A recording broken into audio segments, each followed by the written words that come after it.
Hi guys, this is Hirosaki. This story is all about what if Naruto's biological mother was Kaguya Otsutsuki. After the war, the village betrays him, only 3 people left close to him. The Bijuu resealed against their wills. In an attempt to bring the Bijuu back to him so he could save them, he inadvertently reforms the Juubi. After speaking to it, he finds out who his real mother is. Kaguya Otsutsuki, the woman he defeated in the war. Descendant of Amaterasu and the Shinju. Before we start, kindly like and subscribe to this channel and look over the description box for the author of this amazing storyline. Welcome aboard! Chapter 12. Naruto walked through the forest in search for an entrance to the labyrinth. He needed to test something out. Eventually, after half an hour, he found it. It was marked with a blue delta symbol. He peered inside to see if it really was to the labyrinth. He summoned a strengthened clone and nodded to it. I want you to navigate the labyrinth and set up markers in it to see if I can warp there with a solid marker in the ground, or if you can flash around once you are in there, he said as the clone nodded and left to navigate the labyrinth. He left the entrance and made his way back to camp to see his daughter, Annabeth, Percy, Grover, and Luke all getting ready to go somewhere. Where are you all going? He asked as he could see Annabeth looking nervous about something. Annabeth was issued a quest to navigate the labyrinth to try and stop Ethan from using it, Talia said as she smiled to her dad. Apparently Daedalus is in there or something since they were originally connected, she said as he frowned. Be careful and don't be afraid to call me Talia, he said as he ruffled her hair, making her smile but still swat his hand away.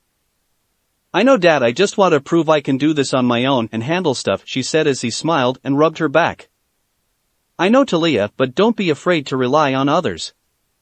That shows true strength, he said as he kissed her forehead. I and your mother love you, Talia, so very much, he says, making her smile and hug him. I love you too, Dad.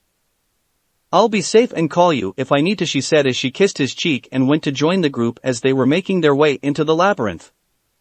Aren't you nervous about her going in there without you? Chiron asked curiously. Of course, I am. What kind of father would I be if I didn't? But I know she can handle anything that comes her way, and even if she couldn't, she knows how to call me. Plus, I have a clone in the labyrinth to navigate and be there to get my attention. Plus, I had someone sneak onto the quest to help her with her eye, he said as he tugged at his sleeve with a smirk. It was the first time having Talia away from home on a quest, so of course he was having Zetsu go with her. He smiled and waved to Talia as she entered the labyrinth. He took a deep breath and focused on the marker he had felt since returning. If anything, it was the one he gave to Rachel.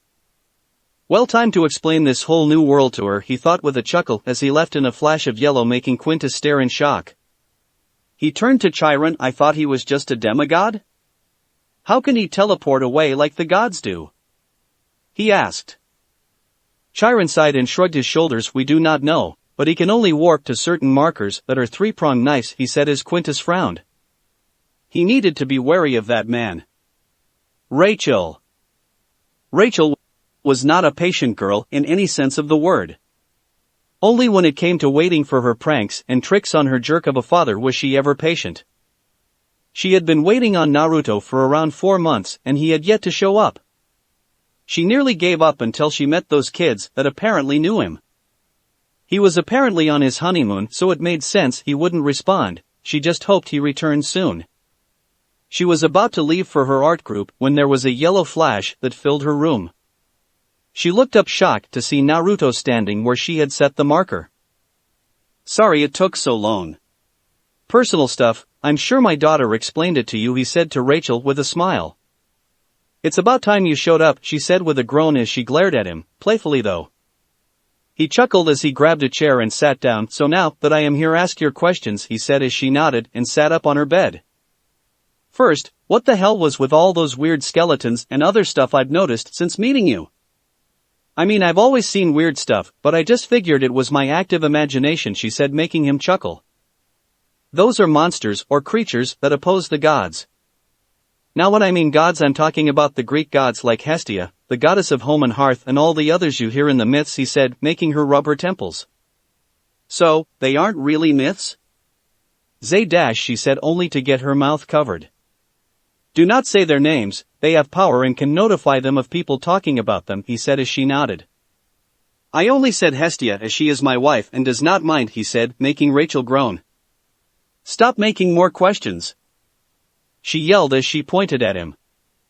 Well, to get back to my original statement, the big guy really fires bolts at people? She asked, nervous of being hit. He nodded yes, but he only hits people who piss him off like me or, well, me, he said with a chuckle. So, you mentioned the gods, does that mean like heroes, children of the gods exist? She asked. She knew enough about mythology from what she heard briefly in class in between naps to remember that gods occasionally got freaky with humans and made demigods or heroes. Yes, they are real. My adopted daughter is originally a child of the big guy, Annabeth's a child of a goddess and Percy is the son of a god, he said as he didn't feel like mentioning Athena or Poseidon right now. What about you? She asked confused. What god or goddess gave you those weird eyes? Well, I'm undercover as a child of chaos, basically the mother of this universe, but I am from a different pantheon altogether, he said as she frowned, not understanding it. Basically, I'm the child of a Shinto goddess, Japanese. My mom is Kaguya Otsutsuki and I am the grandchild of Amaterasu and Shinju, a goddess and primordial respectively, he said, making her nod. Wow, freaky, she said as she stared at him. Yeah, I came here to try and calm things down and it's going pretty well, he said as he looked out her window. Any other questions? He asked her with a smile. He really didn't mind as he didn't have anywhere to be immediately. He might need to check up on the animals as he guessed they were in Hestia's hearth on Olympus. You mentioned being married to a goddess, how did that happen? She asked confused. Normally they married other immortals. Well, I was originally her champion and I developed feelings for her, confessed to her, and as time went on we got engaged and most recently married, he said with a smile as he rubbed his wedding ring. We are expecting a child soon, he said as Rachel smiled. Congrats, she said with a smile before looking at the time. Oh dang. I really have to go, she said as she pulled the marker to hand to him. Keep it. Just in case you need to contact me again, he said as she nodded and slipped it into her backpack. Stay safe, Rachel, he said with a smile. She nodded as she left the room and he flashed away. He wanted to visit his wife, Hestia. She was enjoying being pregnant. Sure, she had weird cravings, but that's to her abilities, she could easily satisfy them. Only downside was the mood swings she felt at times, but all the lovely animals helped her a lot. All of the animals had grown while she was away. When she got them, they were just a few months old, but being animals of godly connections, they grew faster and now were nearing their teen or adult sizes essentially. She had to remember to thank her brother Poseidon for installing an aquarium for Shimizu, their little dolphin that could apparently jump from one source of water to another, but he seemed to stay around her and try and make her laugh whenever he got the moment. Shirzen the boar was roughly the size of a Mini Cooper and his tusks were roughly 3 feet long. His dull red fur grew darker, more blood red, but he was still a softie around her as he always was wanting his belly rubbed. Jigaku and Ryakan, the hellhounds that could merge, grew to massive sizes. They were the size of a Hummer or an American truck when they were split apart. Apparently, Artemis trained them to guard Hestia at all times as they followed her around everywhere she went. Though it was helpful when she had dizzy spells so they could help her stay up. Then there was Mamoru, who was living up to his name. He growled at any minor god, minor goddess or woodland spirit that got anywhere close to her. The only ones she didn't do it towards were the siblings of hers that attended the wedding. Artemis was very proud of her wolf as it was doing just as she wanted. She was relaxing in the hearth when a yellow flash filled the room and she smiled. She turned around to see her new husband standing there. Wow, these guys definitely grew, he said as he pet Jigaku and Ryakan as they nuzzled against him, nearly pushing him over as Shirzen actually did knock him over. Shimizu made a clicking noise as he splashed him. Nice to see you all and thank you for the splash, Shimizu, he said as the dolphin seemed to laugh a bit as it swam around. He pet the others and smiled as he walked up to Hestia. How have you been feeling today? He asked as Mamoru rested his head on Naruto's lap as he crouched down to rub her belly as Mamoru did the same with his nose. I have been good, a little tired, but nothing too bad. The animals have been looking out for me, she said with a smile as she pets the massive hellhound. The animals all sat around her. How is Talia? She asked as Shirzhen nuzzled against her leg. She is good, he said with a frown. She is on a quest to go into the labyrinth. I sent Zetsu with her, but I still worry, he said as she held his hand. That is normal of a father. It would be more worrisome if you didn't worry.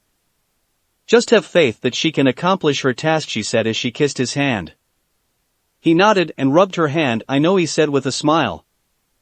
So has the king and queen found out yet? He asked as Mamoru growled a bit as if he knew they were trouble.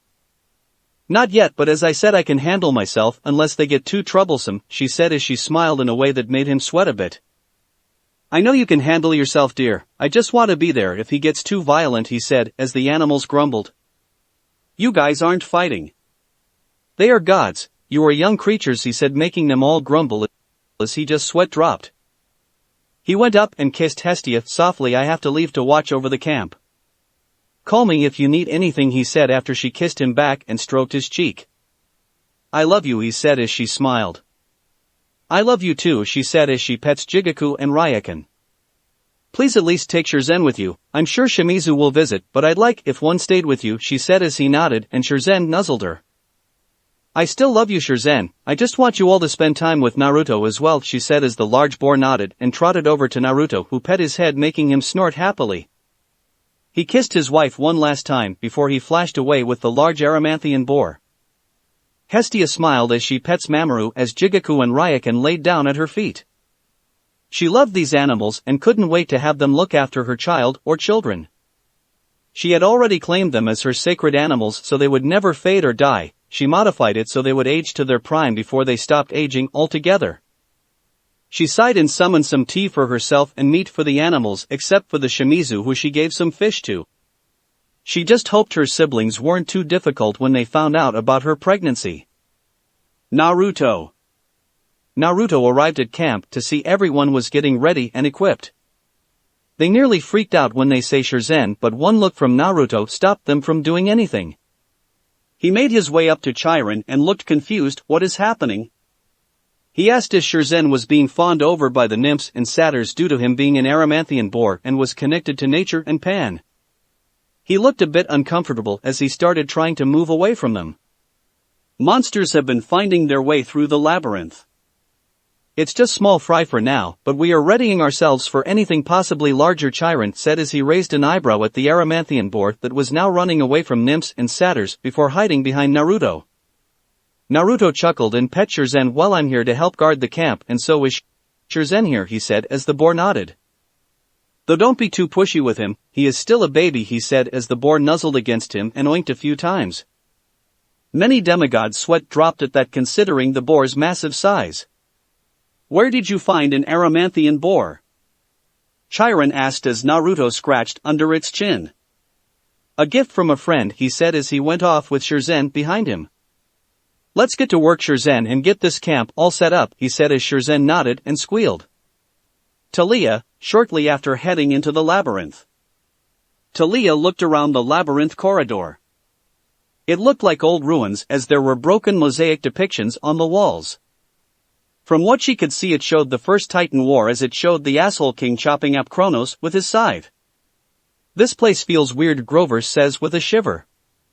Like it is alive and staring at us, he said as the others nodded. Don't worry, Annabeth said as she looked around. I have studied the labyrinth extensively since it is an architectural masterpiece. She ran her hand over the wall and furrowed her brow before looking around at the two paths she could take. We need to go left. It looks the oldest, and if the tomes on the labyrinth are correct, then Daedalus will be found in the deepest and oldest parts of the labyrinth, she says as they follow her. They kept going down the corridor until it started getting narrower and narrower. What the hell is up with this? Percy asked, confused, as they side shuffled through the corridor. The labyrinth is constantly changing, apparently, Percy, meaning its corridors will be varying of designs, Luke said as he ducked under a root that went through the higher area of the corridor. Since he was the tallest there, he was the only one that needed to duck.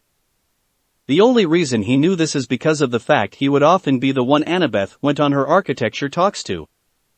Well, they can stop trying to squish us, Grover said as he was having difficulties navigating the corridor considering his hooves and all.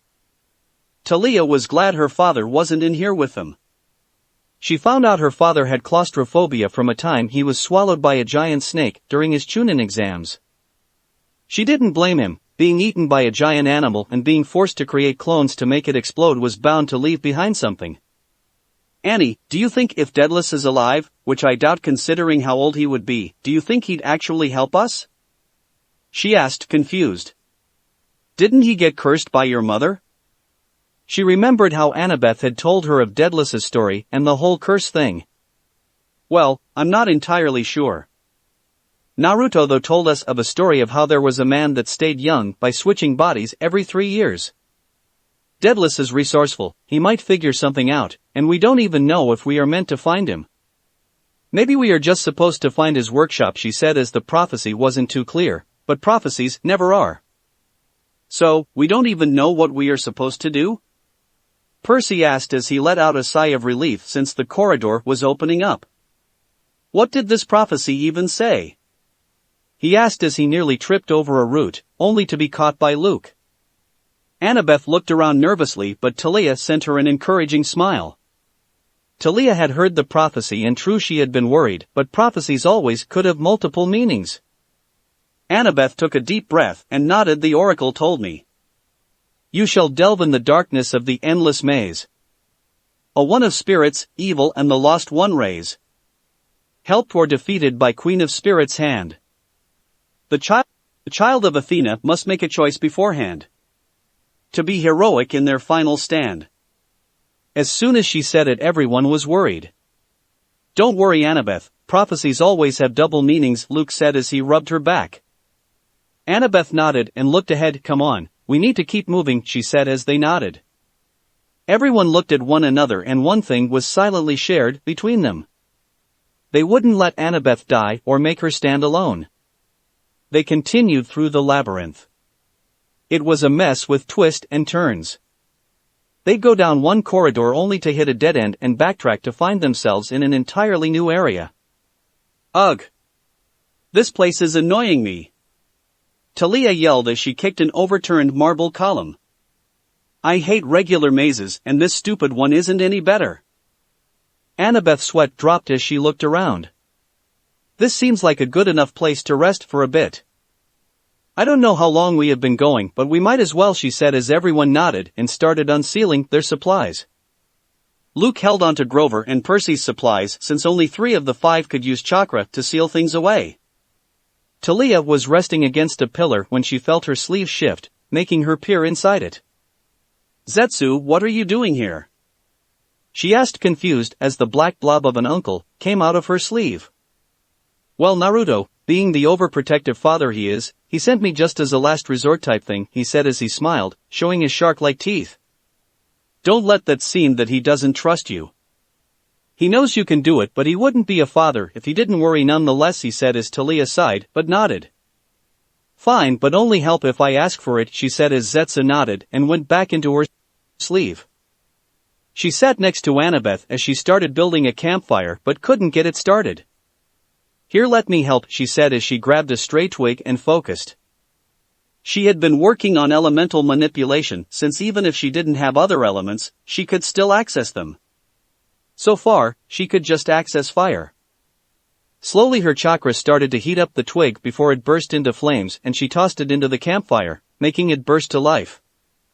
Man, you guys are lucky, Percy said with a pout. You get all these cool abilities from Naruto, he said in a tone that it was clear that he wasn't annoyed, just sort of jealous. Ever since Naruto started training him, and even after the wedding where he was training on his own, his control over his water abilities skyrocketed to a point where he could draw water from the air around him. Well, if you keep improving, who knows, my dad might gift you with it. Just prove to him you will be good with it, Talia said as she put a marshmallow on a skewer and started to roast it over the flame. Percy nodded as Luke handed out marshmallows to everyone. Well, so far we know the first line, endless maze, means the labyrinth, Luke said as he bit into what s'more he made. Yeah, but this one of spirits and Queen of Spirits person is confusing me, Talia said with a frown. Well, it could be demigod of Melano, the goddess of ghosts, Annabeth said as he stared into the fire. I think I know her, Percy said, getting everyone to look at him confused. Well, I've been having demigod dreams of a girl with black and white hair that was muttering something about getting out of her prison and get revenge on her mother, he said with a frown. Okay, hopefully she is willing to help, Grover said with a shiver. He did not like ghosts. The evil one is pretty obvious, Luke said with a frown. Ethan is the only evil one we can really think of. The lost one has to be Pan. Grover said, excited and hopeful. It only makes sense. Let's stop trying to analyze the prophecy, it'll only worry us and give us headaches, Annabeth said as everyone nodded. They rested for what they figured to be an hour or so until they started packing up their things. We can't rest for too long. We need to keep going, Annabeth said as they continued through the corridors. They all kept going until they reached a large room. It was of Roman design and falling apart. There was a large fountain in the middle that was broken and dried up, as well as a large long table that was covered in dust and old plates. Why does this stuff look Roman? I thought the labyrinth was Greek? Talia asked as she kicked a Roman helmet away from her. Well, the labyrinth has always been growing. It could have picked up on some other nations and empires, she said as she frowned at the mural. Something in her blood made her want to destroy the mural, but from all her training with Naruto she didn't let her instincts rule her. They made their way to the end of the room when the room suddenly fixed itself and the two pathways closed off with large blue and red doors, both bolted with a large silver padlock. There was then a large statue in between the doors. It had two faces that jutted out of either side of his head. It was dressed like a New York City doorman, a long black overcoat, shiny shoes, and a black top hat that somehow managed to stay on his wider than normal head. The statue crumbled to reveal it was a real person. I don't like this, Talia said as everyone nodded along. That's not very nice of you, the left face said as the right one glared like you're one to talk. It said before looking at Annabeth. Annabeth Chase. Please step forward. Talia relied on her cloak to enter sage mode, resulting in her hair and eyes changing before she stepped in front of Annabeth. No. Name yourselves first, before we do anything, she said as she glared at the two-faced person. She could feel negative emotions coming from the man, but it would filter back and forth between the two faces, so she didn't know which one for sure they were coming from. But all of her instincts were telling her not to trust this person. Fine, where were my manners, the left one said as the right one scoffed. I am Janus, god of doorways, beginnings, endings and choices, and you, Miss Annabeth Chase, must make your decision, both of the heads said in unison, making Annabeth frown. I will get to you, Perseus Jackson and Talia Otsutsuki, later, the right face said. But now it is Annabeth's turn, he laughed in a creepy manner. Such fun. He was passing a silver key from one hand to another as if to tease them. Luke frowned as he looked behind them to see the way they came was closed with mosaics. He doubted any of them could make any dents in the labyrinth, and frankly he didn't want to try. Shut up! Talia yelled, let us through. She did not trust this god and she wasn't about to let him get them into trouble. She activated her Sharingan and evolved it to its EMS form as she stared him down. She has to make a choice, young demigod. You can't delay fate, the right one said as Talia growled until Annabeth patted her back. I'm fine, I can do this, Annabeth said with a frown as Talia frowned as well. Talia kept her eye trained on the two-faced god, ready to burn him with her great-grandmother's flames if he did anything that warranted it. I choose. Annabeth started to say until golden light came from behind the doors and into the room. Janus raised his hands to shield his eyes. When the light died, there was a woman standing at the fountain. She was tall with bronze-colored hair that reminded Percy of chocolate. It was braided in plaits with golden ribbons. She wore a simple white dress that still somehow looked stunning on her. Janus, she said with a frown, causing trouble again? And no, milady. The right face of Janus stammered as the left one smiled and nodded yes. Percy chuckled, way to betray yourself. Shut up. The right face yelled, making the woman frown. Excuse me? She asked in a tone that made the god visibly shiver. Not to you, milady. I was talking to myself and the annoying son of Poseidon. He stammered out.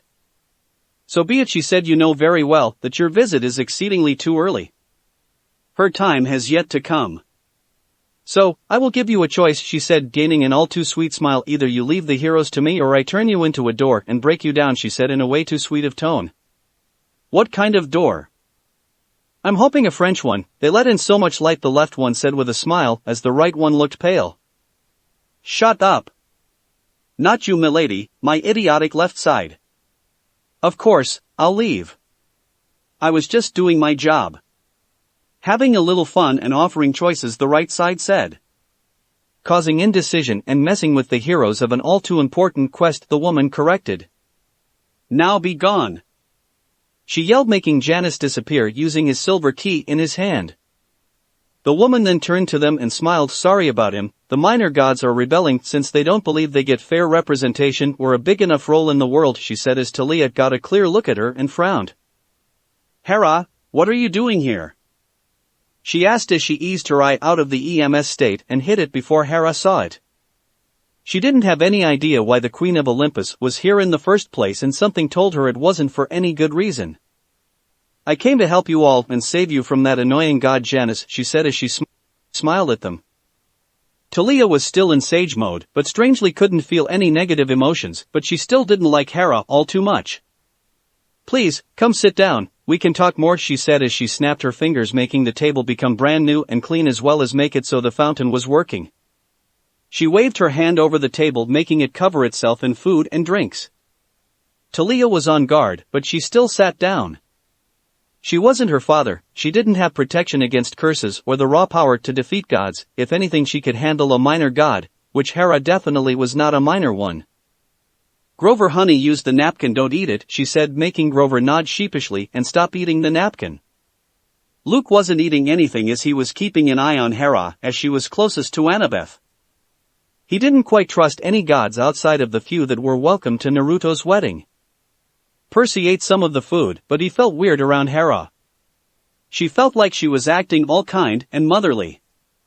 He couldn't remember if she was the one who threw Hephaestus off Olympus or if that was Zeus. So why are you really here, Hera? I doubt it's out of the kindness of your heart, Talia said as she bit into one of the sandwiches.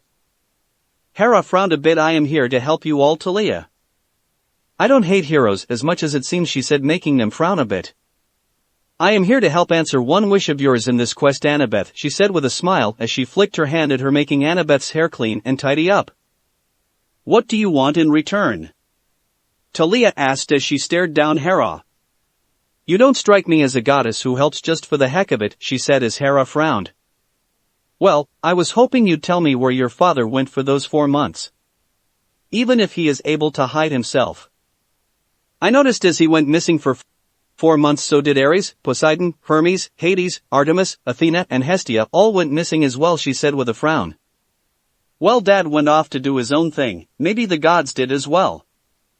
There are things such as coincidences, Talia said, making Hera frown and very slightly narrow her eyes, but only Talia noticed it.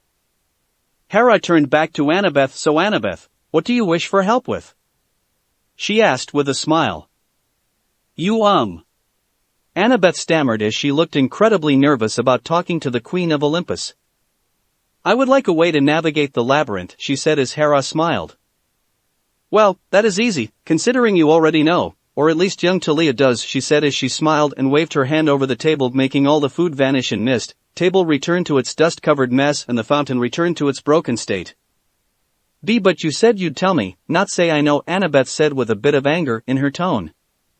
Well, I'm sure your mother would like it if you figured it out for your own, she said as she smiled uncaringly. She waved to them as she flashed away. Instantly after, Annabeth let out a frustrated yell. Ugh.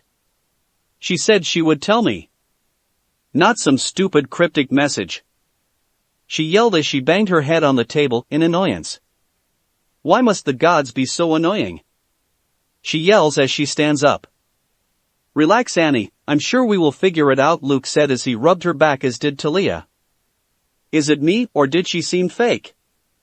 Percy asked, curious, as he looked to the seat Hera was sitting in not too long ago. Talia, who was easing out of her sage mode, nodded along. Yes, she was masking her real emotions behind a veil of positive ones. If my dad was here, he would have been able to see through it, but oh well. We need to keep going. We'll figure out what she meant later, she said as everyone nodded. They went off to the place where Janice used to be and looked at the paths. Which way should we go? Luke asked as he looked down each path. Grover took a sniff and looked terrified. Left. Definitely left, he said as he started to push them down the left path. What's wrong? Why left? Annabeth asked as she looked to Grover. Something big is coming down the right path, and Noah's. He paused to take another sniff before pushing them faster, coming after us. He yelled as everyone started running. What can we do to slow it down? Percy yelled as they ran down the corridor. Lucky for them it was a straight path so far, no side breaks or twists. Fuinjutsu. Annabeth yelled as she pulled out kunais with tags. While Luke and Talia were being taught in Kenjutsu, she had taken up the very rarely studied art of seals or fuinjutsu like a fish to water. Considering it was an advanced art that needed steady hands and a creative mind, it suited Annabeth perfectly. She threw the kunais down the corridor and listened as they exploded and gravel was heard crumbling down. That might help, but keep running. She yelled as they kept going. The only bad thing about the corridor was it was a dead end. Crap, what do we do? Grover said as he tried pushing the boulder out of the way. I don't think any of us could move it, Luke said with a frown as he drew his sword only to get stopped by Talia. I can do this, she said as she activated her EMSI. She knew this was her worst skill with her eye, but it was a last resort type thing. Her dad told her not to use it in battle unless she was more skilled in it. Once I am done, I need one of you to catch me as I will most likely pass out, she said as she took a deep breath and focused all her energy in her eye. Susano! She yelled out as she felt her body burn up. Her eye was special in the sense that she could summon a Susanoo without both eyes. Shirsue's eyes were very powerful in the sense he was able to do it with one eye, and so was she since it was an eternal Mangekyo Sharingan. Her body was shrouded in a green aura as a skeleton arm started to form over her shoulder. This was the most she could do at the moment. A single arm or half a ribcage. Once the arm was fully formed, she grabbed the boulder blocking their path and started to move it out of the way. Sweat was pouring off her body. Everybody. Go now! She yelled as they hurried in. She took a few more deep breaths as she had to ready herself. Moving with a Susanoo was very difficult as since she wasn't skilled at using or forming one, the second her main body moved it would start crumbling. She nodded and dashed through the hole and started using the fading arm to push the boulder back in place just in time to block off the monster, which they all could hear it wailing from behind the boulder. Woo, just in the nick of time, Talia said as she passed out, landing in Annabeth's arms and her head on her chest. Too close, Luke said as he looked around. So where exactly are we? He asked as Grover frowned. I think we are in jail, he said as he ran a finger down the bar of their cell. No one dropped the soap, Percy said, trying to lighten the mood. Everyone just looked at him blankly and shook their head. We need to find a way out of here, Annabeth said as she picked up Talia only for Luke to take her and position her on his back. Lead the way, Annie, he said as she nodded just as they heard another monstrous scream in the prison. Well, that's just great, Percy said with a frown. Chapter 13. Naruto sighed as he killed another Cyclops that came through the labyrinth. It had been a week since his daughter left to go in there. He knew she was okay, and from the memories he got from the clone it was disorienting and time felt differently in there. He found that he couldn't warp in there as the labyrinth was constantly moving and shifting, though he could warp once he was in there, so if she needed him, he'd have to go in there to actually warp anywhere. He was brought out of his thoughts by Shirzhen nudging him. All clear, buddy? He asked, making the large boar nod and snort a bit. Well, let's get back, we need to relax for a bit. Shirzhen nodded and trotted off to camp as he walked back himself. He wanted to take a breather. All week he had been busy killing monsters and defending camp. Quintus aka Deadless went missing the day after the quest group left for the labyrinth. Plus, the fact that Hestia was busy trying to hide her pregnancy he couldn't sneak in as it would alert the asshole king, since even if he was hidden any presence on Olympus the king and queen would feel, so he had to stay off it and would only send Shimizu via water travel to talk with her. He felt it would come out sooner or later, but until then he'd rather not make it known sooner than it would normally. Naruto, thank you again for defending Camp Chiron said with a nod. The centaur was still weird around him, but considering their first meeting the slight fear was understandable since he crushed a lightning bolt in his hand. As I said many times before, do no worry.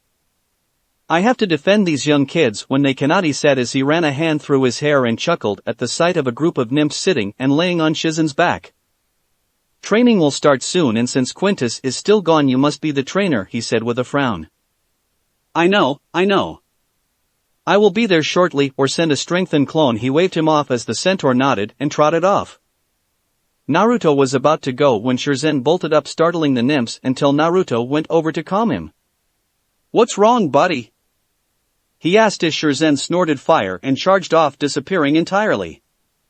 Sorry girls, he must have been called by his mother. Naruto said as his eyes widened and he felt a marker appear and disappear 3 times. That was Hestia's signal for big trouble. He summoned a strengthened clone and turned to the nymphs. Tell Chiron I had to go. It was very important, he said as he flashed off. Hestia was in trouble. Hestia smiled as she pets her lovely animals. Things had been tensed, but thankfully all her animals were there to ease her worries and none of her siblings that hadn't been to the wedding had come by to visit her yet.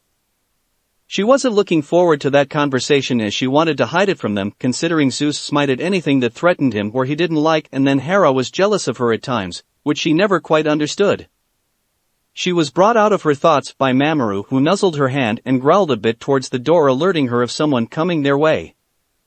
She then grew worried as she felt who it was. Aphrodite had found her. Hestia always made sure that her love was hidden from the love goddess, but since she was pregnant her powers were a bit haywired. Especially the food part, considering her pregnancy cravings.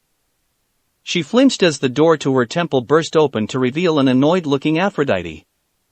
I finally found where the love was coming from. She yelled as she glared Hestia down. Do you know how annoying it was to not be able to find who it was? She started to walk over to her until she noticed something. Oh, my chaos, you're pregnant and married. Aphrodite yelled as she pointed to her 4-month-old pregnant stomach and the ring on her finger. Yes, now please just let me explain this before you go telling everyone, she said as she put up a hand to keep Jigaku and Ryokan back from attacking the love goddess for yelling and flaring her power. Oh no, you are not keeping me from spreading the best gossip since Helen and Paris, she said with a smirk as she ran off. Hestia tried to run after her, but due to her pregnant belly she couldn't. She held onto her pups to take a breather just as she heard her sister. She is what? Hestia heard Hera yell, and she was pretty sure everyone on Olympus and possibly New York City also heard her. Hestia, get your ass here now. She heard Zeus yell as the animals growled, but she calmed them down. Be good babies, I will be fine. Stay here, she said as she kissed them all and started walking to the council room with the help of one of her handmaidens. Will you be okay, Lady Hestia? Should we call Lord Naruto? Her handmaiden asked with a worried look on her face. Oh, dear, do not worry, Hestia said as she stroked her maiden's cheek. It has not the first time I have had to deal with Zeus or Hera when they were having a temper tantrum, though thank you for worrying, and I will call Naruto if it is needed, she said as she smiled at the worry her maidens had for her. If you say so, Lady Hestia, the handmaiden said as they got to the throne room and she left Hestia there. Hestia sighed as she opened the door to reveal all of the gods and goddesses of the council sitting in their thrones looking at her in shock, or in the case of those who knew, fake shock. Figured how long it would take you all to figure out, she said as she materialized a sofa for her to sit in. You have a lot to explain, Hestia. You broke your vow on Styx and got married without our approval, Zeus said as he glared down his elder sister. I didn't know I had to tell you everything that happens with my personal life, she said in a deadly sweet tone, making him sweat a bit. You had an oath on Styx to remain celibate, and yet here you are pregnant, Zeus said as he narrowed his eyes. He didn't like that his eldest sibling was pregnant and married to someone he did not know. Yes, but I talked with Styx before marrying my husband and getting pregnant, unlike you who just broke it and pushed the consequences on your used-to-be daughter, she said as she smirked her fuming brother. That is another thing that worries me, Hera said with a frown.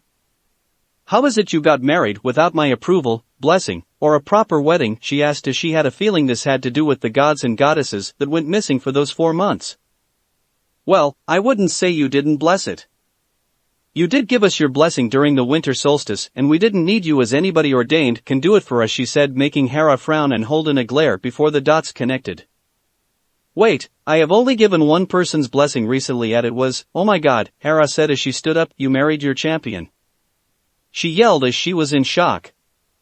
Zeus turned beet white as his wife revealed that fact. No.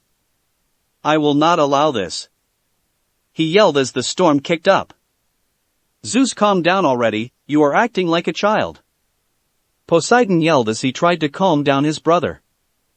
He didn't want a stray bolt of lightning hitting Hestia, or only chaos knew what Naruto would do to Zeus. The gods and goddesses that went to the wedding side as Zeus started to overreact. You cannot be married to him, Hestia, he is a demigod and you are a goddess, Hera said as Zeus was glaring at Hestia. I will never allow you to make him immortal. He is a dangerous demigod and will only try and dethrone me. He yelled as he grabbed his master bolt and stared down Hestia. Renounce your marriage or I will make you reform, he said as numerous others glared at him and almost attacked him but were held back by a barrier. Zeus, if you do that her babies will die. Artemis yelled as she tried to blast through the barrier. I don't care. That man will not be her husband and I will do whatever I can to stop this man from getting stronger. He yelled as he waved a hand over the barrier making it soundproof. Hestia glared as she rubbed her belly. Her eyes changed from their normal calm flames to a venom-colored green as flames roared from the hearth and wrapped around her, changing into Greek fire. I will not allow you to hurt my precious babies, Zeus. You have to get off your high horse and stop thinking everyone is against you. She yelled as the flames took the form of a dragon around her and roared. She already felt dizzy from using her powers, but she had to defend her babies and she was not going to allow Zeus, her baby brother, to order her not to love Naruto or get rid of her children. Zeus, I think you went far enough. As much as you don't like the man, you do not threaten to kill unborn babies. You are acting like father, she said, making Zeus turn to her. I thought you were on my side, Hera, he said as he turned his bolt to her. I guess not, he said, before blasting her with his master bolt and sending her crashing out of Olympus. Hestia quickly sent her flames to catch and bring Hera back, but just as she did it, Zeus turned his bolt to her and fired. Time seemed to slow down and she acted on instinct and slammed Naruto's marker into the ground 3 times, hoping he was listening. She saw Shirzan run into the room worried just as a yellow flash filled the room and she passed out. Naruto. First thing Naruto saw when he flashed in was a lightning bolt coming his way. He wasn't surprised as it was Zeus after all. He quickly ran his hands through the hand seals and took a deep breath, wind style, dust airstream. He yelled as he quickly blew out a long stream of dust at the lightning bolt to disrupt it through the air since non-pure air was a terrible conductor for electricity. He let out a sigh as it burst away revealing an enraged-looking Zeus. He ignored him as he looked behind him to see Hestia, who was being looked after by Shirzan. Is she okay, buddy? He asked, getting a nod from the boar. Good, you stay by her side, take her over to Artemis, he said as Shirzan carefully carried Hestia over using his tusks to scoop her up and rest her on his snout. Now Zeus, what the hell went on here, he said as he glared at the god. He noticed how all the gods and goddesses were held back behind barriers and how Hera was smoldering and gave off the occasional discharge from next to the hearth and the ground was scorched with Greek fire. You happened. He yelled as he tried to fire another bolt, but Naruto dodged it and knocked him back with a gust of air. You turned everyone against me and made me turn my hand towards my wife. He yelled, making Naruto glare at him. Please tell me you did not fucking blast your wife because she didn't side with you, he said, almost shocked from how stupid and paranoid Zeus was acting. She dared to say I wasn't in the right for threatening my subject to denounce her marriage or reform, he yelled before he was silenced by a heavy killing intent. You dare threaten my wife and my children? He asked as his eyes became red, and his pupil became a thin vertical slit. His whisker birthmarks returned and his hair started to become dark red. You just made your last mistake, Zeus, he said as his voice changed into Kurama's. His body gradually became covered in dark red fur as his body grew.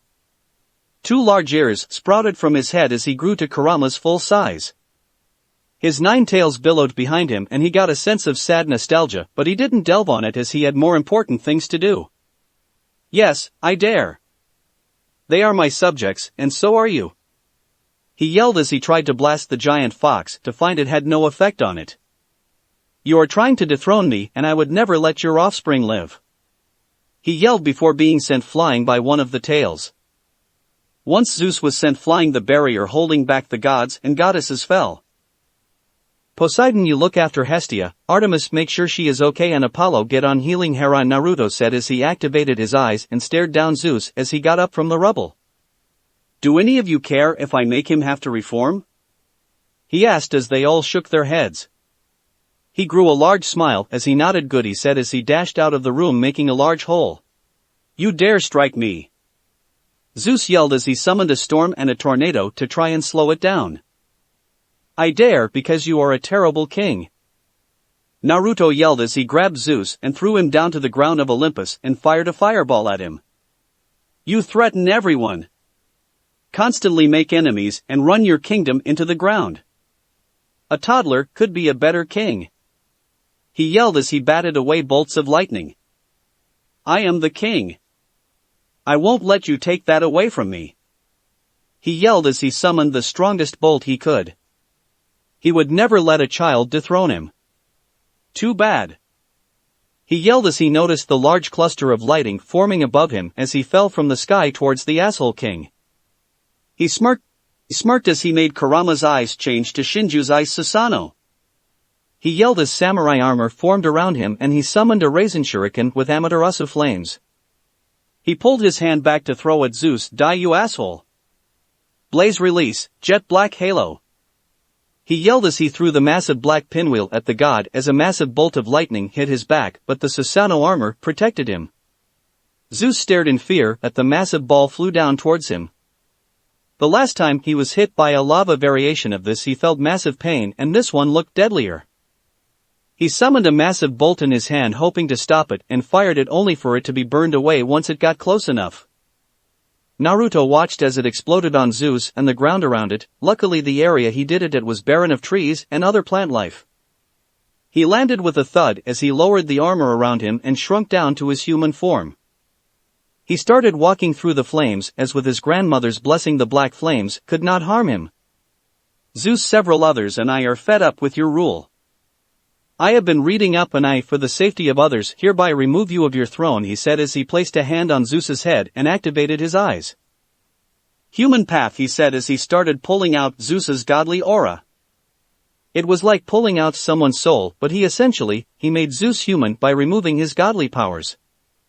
He watched as the aura transformed into an orb a bit larger than a Rasengan. It was electric blue with Zeus's symbols swirling around it. He groaned as he didn't want Zeus to die. If anything, he needed to teach him a lesson. He erased all the flames and called for help. Apollo, come and heal Zeus after you are done with Hera. He yelled, and a second later the sun god appeared next to him. Wow, you really did a number on Dad. Can't say I blame you since he did threaten your wife and your children, Apollo said as he got to work healing Zeus. Yeah, at least I left him alive, he said with a scoff. So, you gonna tell me why I wasn't invited to the wedding in the Shinto world? He asked, making Naruto choke on air in shock. Oh, come on, I'm the god of prophecy, I see all. Though don't worry, Amaterasu made me swear not to tell, he said with a smirk. Well, I only wanted to bring those I had met before or were parents of my groomsmen or Hestia's bridesmaids. Sorry, he said with a frown as he eyed the orb in his hand more. It's okay, makes sense. Just make Aunt Hestia happy, okay? He said as Naruto chuckled and nodded. Sounds fair. Now I need to get back to Olympus. Can you take him to your temple once he is stable? he asked as the sun god waved it off as he was focused on healing. Naruto chuckled as he flashed off. As he arrived back on Olympus, everyone was surrounding a crying Hera. He frowned as he walked up to her and reached in the orb to grab the crown symbol before pulling it out. "You okay, Hera?" he asked, getting everyone to look at him. She stiffed as she wiped away another tear. She was bandaged up and still looked roughed up, but that's what happens when struck by lightning. Not everyone can shrug it off or bat it away. "I am better. Thank you for stopping him," she said as she looked at the orb in Naruto's hand. "Is he dead?" she asked with a blank face. "No, I did something worse," he said, getting everyone to look at him confused. "I removed his godly powers, which are in this orb, minus the king part, as I want to give it to you," he said as he placed the golden crown on top of her head, making it sink into her. "You did what?" Poseidon asked, confused. He didn't mind Hera being full ruler as he didn't want the throne, but he had never heard of that ever happening. "Well, essentially I made him human so Zeus the god faded, but Zeus the mortal is being healed by Apollo. When I made the god fade, his domains came up for grabs, but I kept them from running off," he said as he frowned at the orb. "I still need a god or goddess of justice, lightning, the sky and honor," he said as Athena, Apollo, who had just returned, Artemis and Poseidon stepped forward as if being drawn to it. Slowly the symbols for all of Zeus's domains rose from the orb and Naruto just stood there letting it happen. He watched as honor flew to Athena, sky flew to Artemis, lightning flew to Poseidon and justice flew to Apollo. All the gods were in shock at what had just happened. "Are you saying there is one less god in the world yet he is still alive?" Hephaestus asked, confused, as Hera was staring at Naruto in shock. "I think that's right, but what about Jupiter?" Demeter asked as she saw some of the gods flicker in between the Roman and Greek forms. "It counts for both Jupiter and Zeus. They are both gone," Apollo said as his eyes glowed green for a second as he accessed his ability to see the future. "Jason still has his abilities though," he said as the others grew more shocked. Naruto looked around to find his wife resting on Artemis's throne and Shirzhen sitting at the base of it. "She is okay, Naruto, just exhausted from using her powers," Artemis said as she eased Naruto's worries, "and her children are fine as well." "Thank you very much, may I carry her off it?" he asked as Artemis smiled and nodded, allowing Naruto to touch her throne. Naruto smiled as he picked her up and kissed her forehead.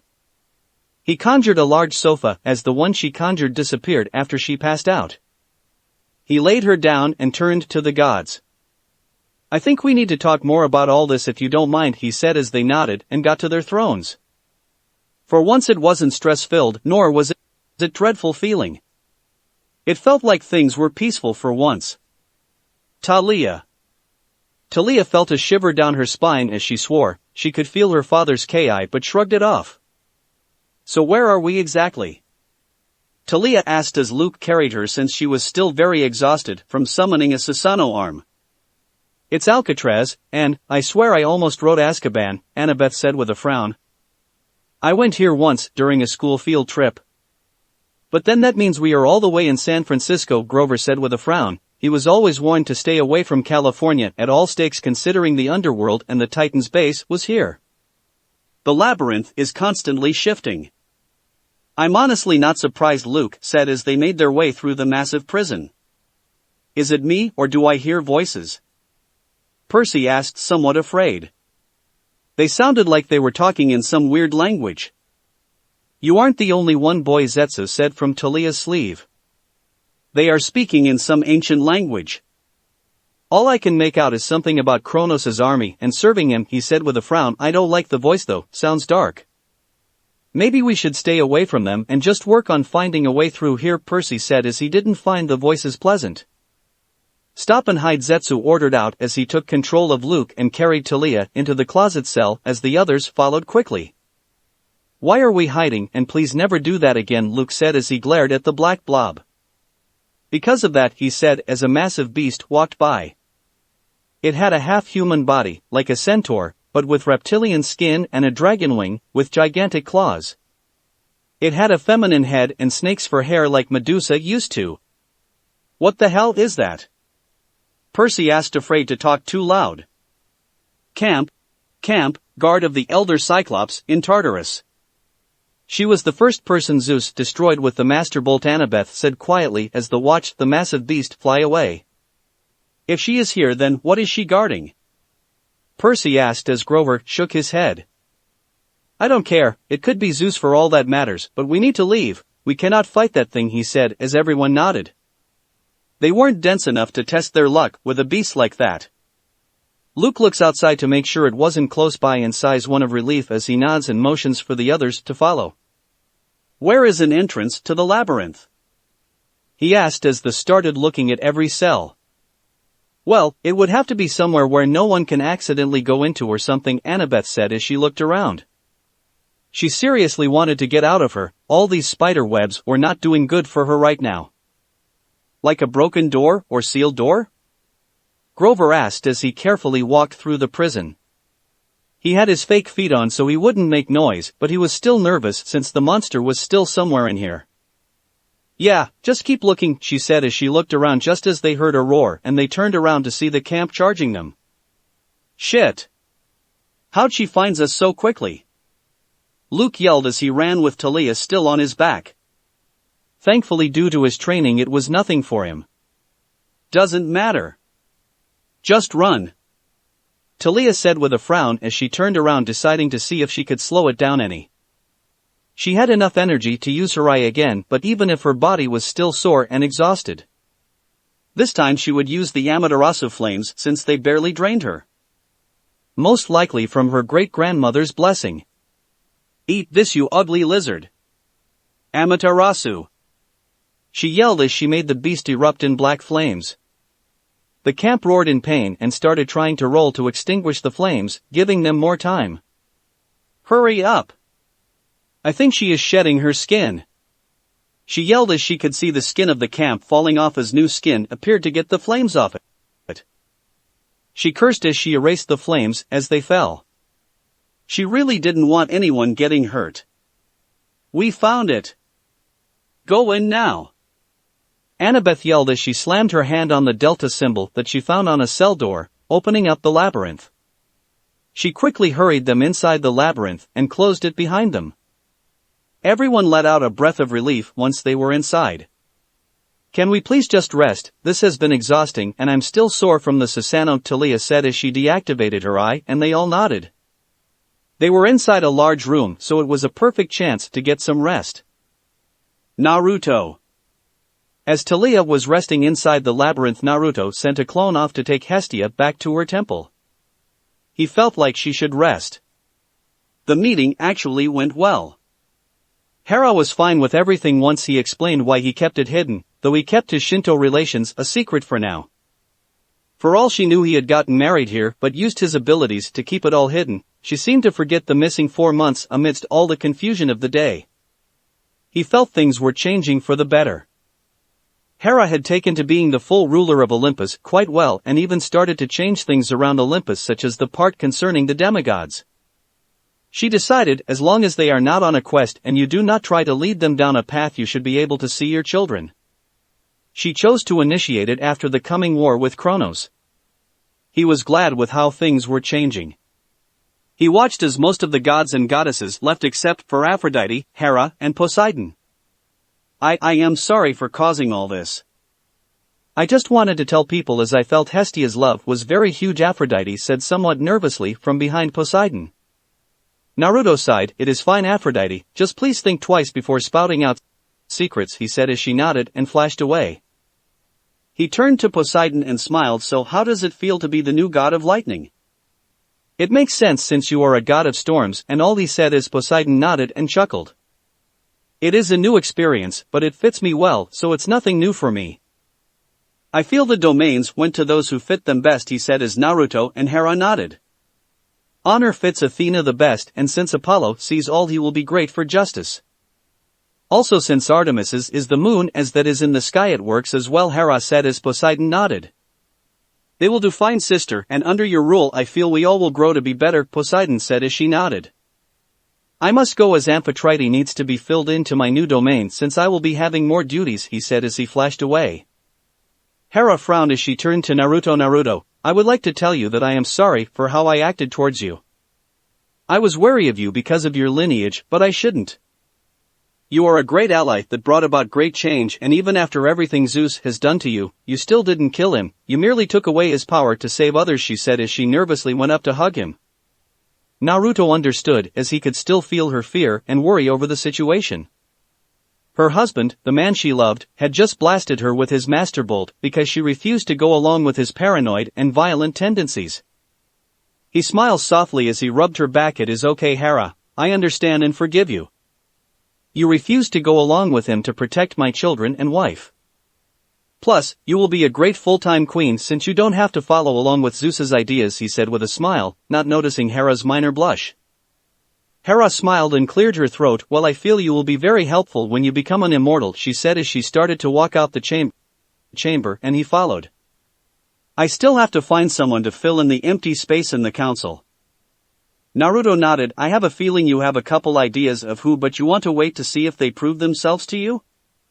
He asked with a smirk. Hera smiled and nodded. Yes, I have to make sure they are still loyal. After all, the one of them I have no doubts that they are, but I still need to test them. Very wise of you, Queen, he said with a smile as he pulled out a marker. If you ever need me, stab this into the ground and I will be there to help. Hera took the marker and smiled at him. Thank you, Naruto. I might just have to make you my advisor, she said with a smirk. That is perfectly fine with me, he said as he looked over to his wife's temple. Go to her, she needs you after this exhausting day, and I think you might be needed back at camp soon, she said as he smiled at her. Thank you, Hera, until next time, he said as he bowed slightly and walked off to Hestia's temple. He was instantly bombarded by all the animals, minus Shimizu, and knocked over. Okay guys, please let me up, I am not an enemy, he said as they licked his face and got off him. He wiped off the slobber and chuckled as he saw Hestia sitting next to her hearth. How are you feeling, dear? He asked as he sat next to her and held her hand.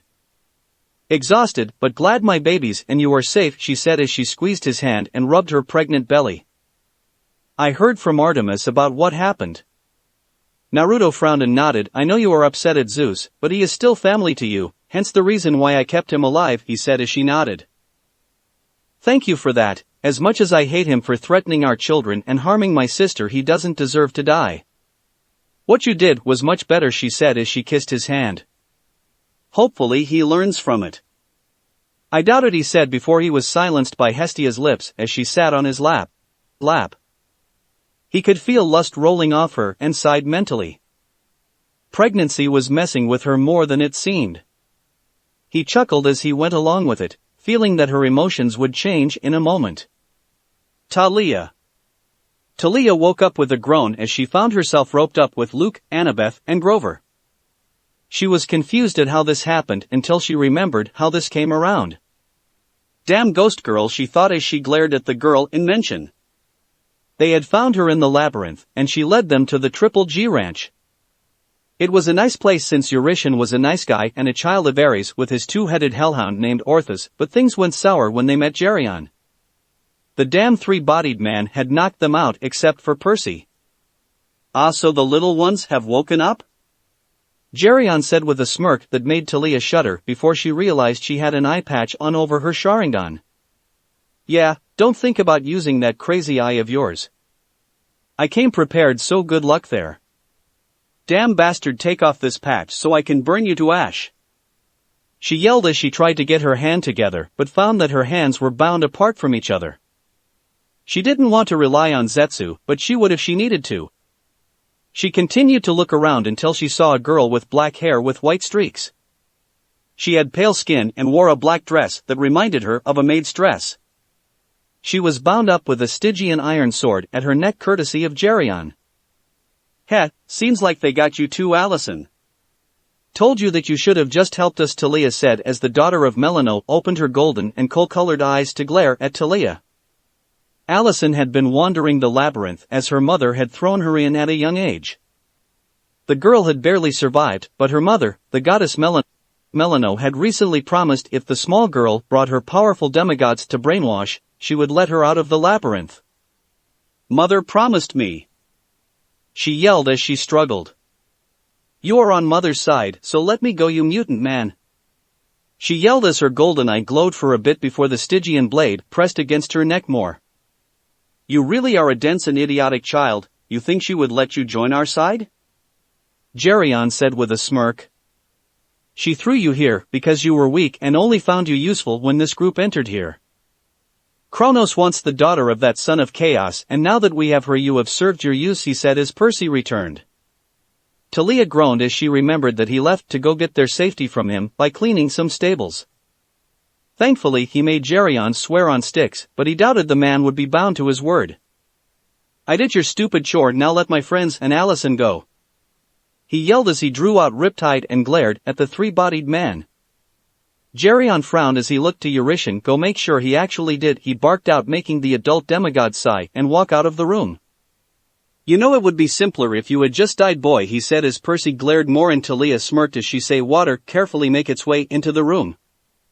After about a minute Eurytion came back in. The boy did it, and he didn't dirty our river like Hercules did, he said, making the Geryon glare at Percy. You swore you'd let my friends and Allison go, Geryon. Keep to your side of the deal, he said as Geryon glared and swung his sword at Allison, but Percy dived in to block it. I figured you would lie, you bastard. I thought Styx oaths were binding, he said as he battered the sword out of his hand and went to cut off his head, but the second he did it another grew on his other torso. Good luck there, kid, he said as he kicked Percy away. Percy, you need to hit his 3 hearts at the same time. Killing one will only slightly hinder him as he heals, Zetsu ordered out as he slithered over to Percy and took control of his arm. Zetsu made him throw Riptide through Grayson's center heart, making it turn gray and make the man stop moving towards the spear. You need to stab through them with an arrow to kill him all at once. Percy worked fast and grabbed the bow from Grayson's hunting display. He drew back an arrow as Grayson pulled out the sword and grabbed the spear. Please, Artemis or Apollo, make this hit him. He thought as he took a deep breath and let the arrow fly. Grayson stopped mid-throw of the spear as the arrow drove straight through him, hitting all 3 hearts. How? You a child of Poseidon? He said before turning to gold dust. Percy let out a relieved sigh. I honestly didn't know if it would work, he said as he dropped the bow and went to go unbind his friends. You didn't help me any, Zetsu, did you? He asked as the black blob slid off him and back to Talia. I had no help in your arrow. I trusted you, and if it did go wrong, I would have impaled him or ate the man, he said, slightly scaring everyone. Glad the bastard is dead. I wanted to burn the damn man, she said as she kicked the dust around. Why did you save me? I gave you all to him? Allison asked as she rubbed her wrists and sheathed her sword. Well, you were being made by your mom and I felt we could help. We have a way out of the labyrinth, so if you come with us we can take you outside once we are done, Percy said with a smile, making the girl smile a very tiny amount. Fine, but you better not be lying or I will attack you with ghosts, she said as Luke patted her on the back. Relax, we aren't ones to lie. Now come on, we need to figure out where to go next, Luke said as Annabeth turned to Eurytion. What are you going to do? We can take you with us if you want, she said as the older demigod shook his head. Nah, I'm going to care for this ranch better than he did and change some things. You guys get on your quest, I'll only slow you down, he said as they nodded and went off, back into the labyrinth. Do you know where to go next? Grover asked as he sniffed the air but found nothing useful. Well, only thing we can do is delve deeper into the labyrinth until we find Daedalus, Annabeth said as she skillfully squeezed Talia's hand without anyone seeing. She wanted alone time with her girlfriend but knew it wasn't the time right now. Well, Talia said with a smile to her questmates, let's find this stupid workshop. Chapter 14. Hera. Hera frowned as she walked through Olympus. It had been a week or so since the ordeal with Zeus, and Apollo had alerted her that Zeus was showing signs of waking up. She honestly didn't want him to wake up since things were going so smoothly for her. She was even planning to work on fixing their strained relationships with the other pantheons like the Shintos or the Norse. The only thing that really worried her was her current confusion towards Naruto, her sister's husband. She would shake off the feelings and honestly figured it was just because of the fact he had saved her from her longtime tormentor. She always had put on the facade of being happily married, and she didn't hate Zeus per se, just hate what he forced her into.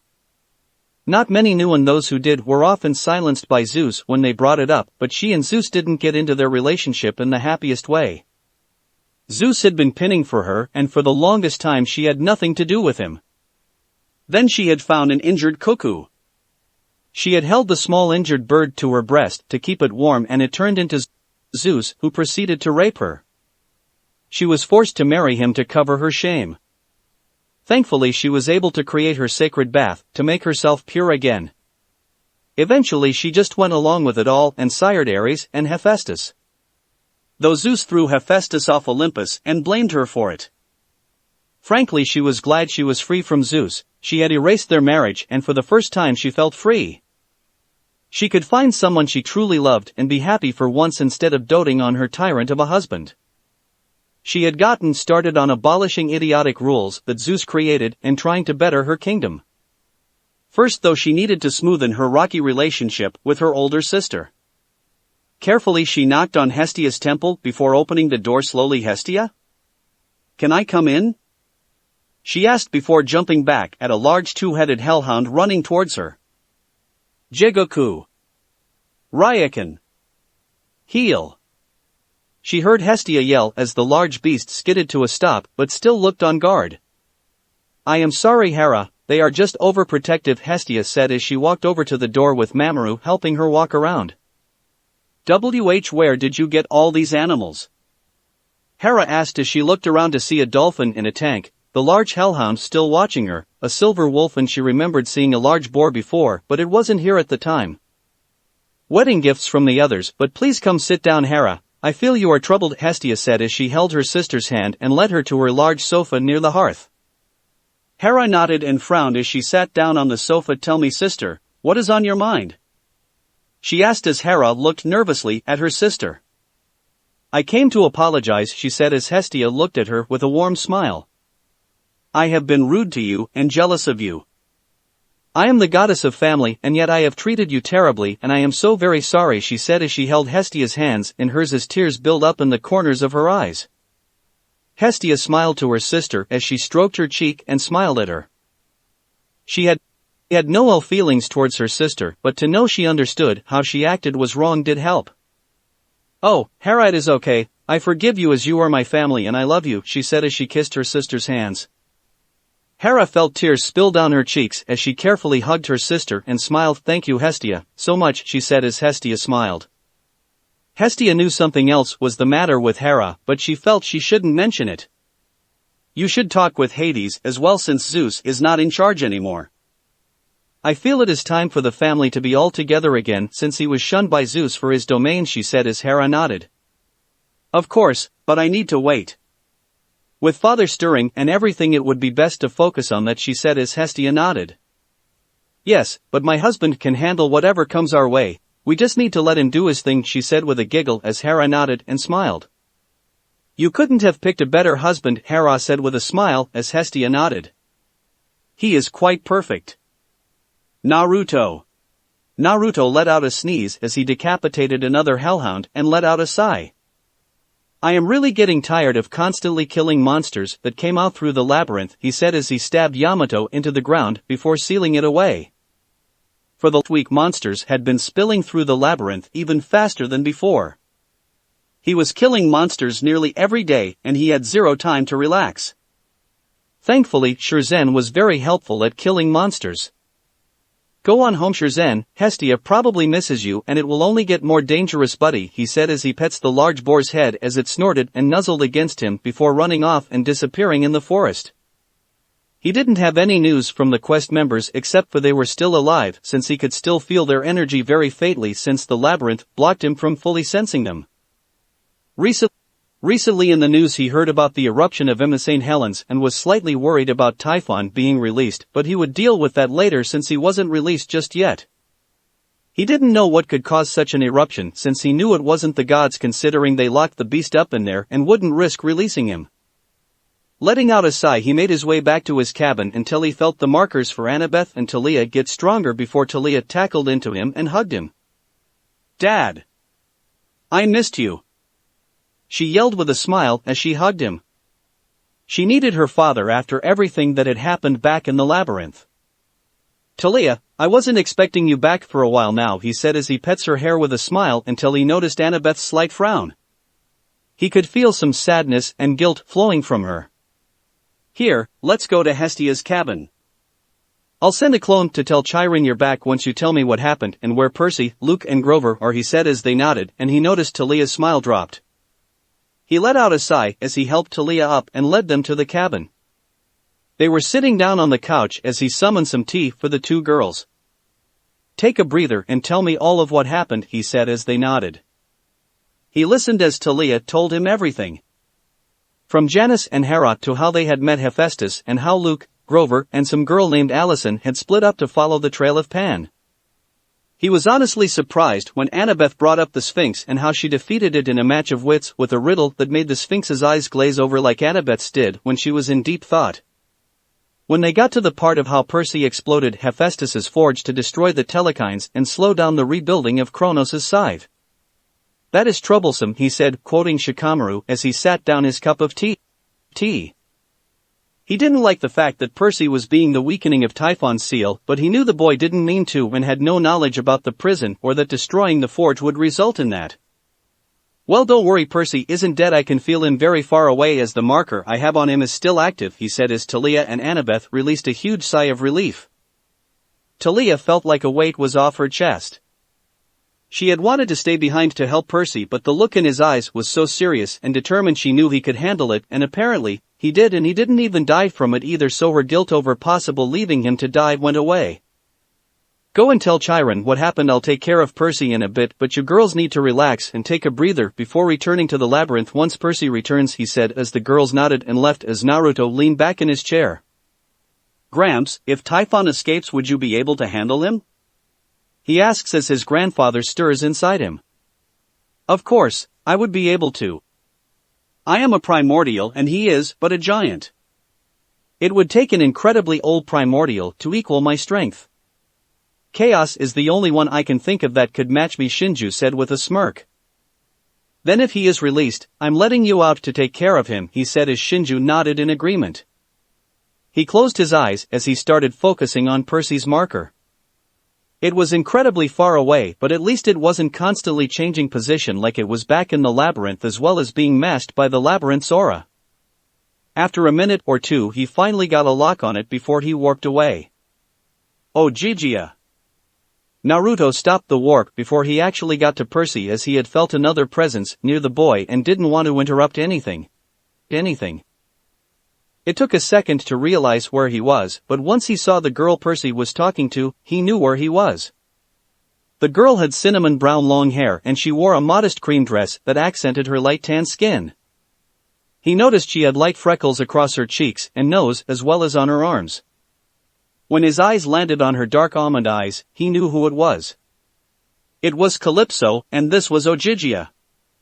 He was surprised the Percy landed here, but when he sensed leftover bits of Hephaestus's aura, he guessed the Smith god sent him here. He watched as Percy got on a raft and slowly faded from view. Naruto silently dropped from the palm tree he was sitting on top of and frowned as he saw Calypso wipe her tears. He could feel sorrow and regret coming off her. He remembered how Zeus imprisoned her just for who her father was. He was happy that he dethroned the bastard. It is okay, Calypso, you can be free, he said as he startled the girl and made her nearly scream as she stared at him in shock. How did you get here? She asked as she was in shock. She had never had anyone get on her island without her noticing. Plus the fact that she knew no god or goddess had brought him, since she could always feel their aura once they stepped foot on her island. I teleported here, though it was very difficult since it is so far away, he said as he walked towards her with a smile. His hands were in the air, showing he meant no harm towards her. I just came to offer you a way off the island and a life of your own, he said as she looked confused. Who are you? You know, if you try that Zeus would be very angry, she said with a frown. He wasn't the first that offered her this. There had been others that had tried to get her to join them on her raft, but she was always unable to, as when she tried, she would get a massive bolt of electricity coursing through her. Oh, sorry about that. My name is Naruto Otsutsuki, child of chaos and husband of Hestia, he said as he bowed a bit. And to be honest, this wouldn't be the first thing I did to piss off the royal asshole, but we don't have to worry about him, he said with a chuckle and a smile. Calypso felt her head swirling at all the info. From child of chaos to husband to a virgin goddess like Hestia honest, confused her. What? She said as she stared at the man in front of her with pure confusion in her eyes. The man looked handsome to her with his blonde hair to his pure blue eyes. Even his horns worked to add to his charm in her mind. Well, considering he isn't king anymore and Hera is in charge and divorced from him, I doubt he has any control, or Olympus and Hera wouldn't mind you being free, he said as her jaw dropped a bit. Her mind was swirling even more before her vision went black and she passed out. Naruto caught her carefully before he laid her down. Haven't had someone faint on me in a long time, he said with a chuckle. He tapped his foot on the ground to create a small 4-pillar house out of mokutan so she wouldn't be in the sun. He went outside and looked around. It was a moderately large island, but he could feel it was very far away from the rest of the world. Almost in another dimension, but at the same time not. With a serious look on his face, he laid his left hand, the one with the crescent mark, down on a large palm tree and focused his chakra through it to create a very large and much more powerful Hiraishin seal, since he wasn't going to let this secluded island go to waste since it was so peaceful and full of nature. He sat beside Calypso for a few hours before she started to stir. So finally awake now? He asked with a smile as she bolted up and scooted away from him. You were real, not some hallucination, she said with a thankful tone and a small smile on her face. Yes, I am real and my offer still stands, he said as he stood up and extended his hand to her. I can take you from here with no worries of being attacked by the gods or anything. Calypso stared at him with a look of slight fear and joy. She was happy to be free but worried if it was really true. Are you sure he won't hurt me if I try? She asked as she rubbed her arms, cringing at the memories of being zapped every time she tried and how it got stronger each time she tried. Trust me, the asshole ex-king won't be able to do anything, I swear on the river Styx, he said as thunder boomed in the distance, sealing his vow. She looked at his hand again as she bit her lip before accepting his hand and smiling. Please don't be lying, she said as he smiled. I never break my promises, Calypso. I have something perfect in mind for you, he said as they both disappeared in a flash. Olympus, Calypso. Calypso smiled as she realized where they were.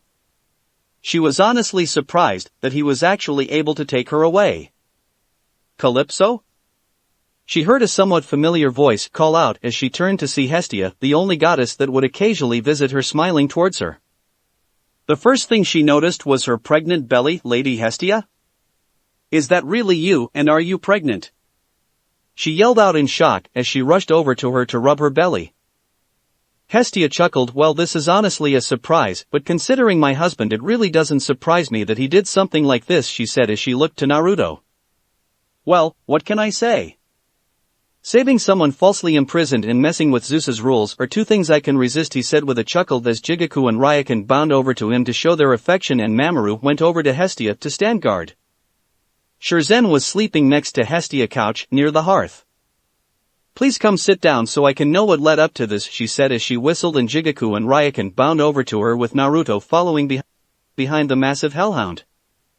Naruto spent the next few minutes explaining how he warped to Percy and found Calypso and offered her freedom as Hestia offered the Titaness some tea. It is so good to see you again, Calypso. I am glad Naruto decided to save you, Hestia said as she stroked the younger girl's cheek. I'm glad to be free, but are you sure Zeus isn't going to try anything, she said as Hestia frowned. He can't do anything since he isn't a god, she said, shocking Calypso. He tried to kill me for being married to Naruto, so Naruto came to save me and he removed Zeus's powers, making him mortal. Now Hera rules and she is doing great at it, she said as the Titaness stared at Naruto in shock. He chuckled. Yeah, I had to.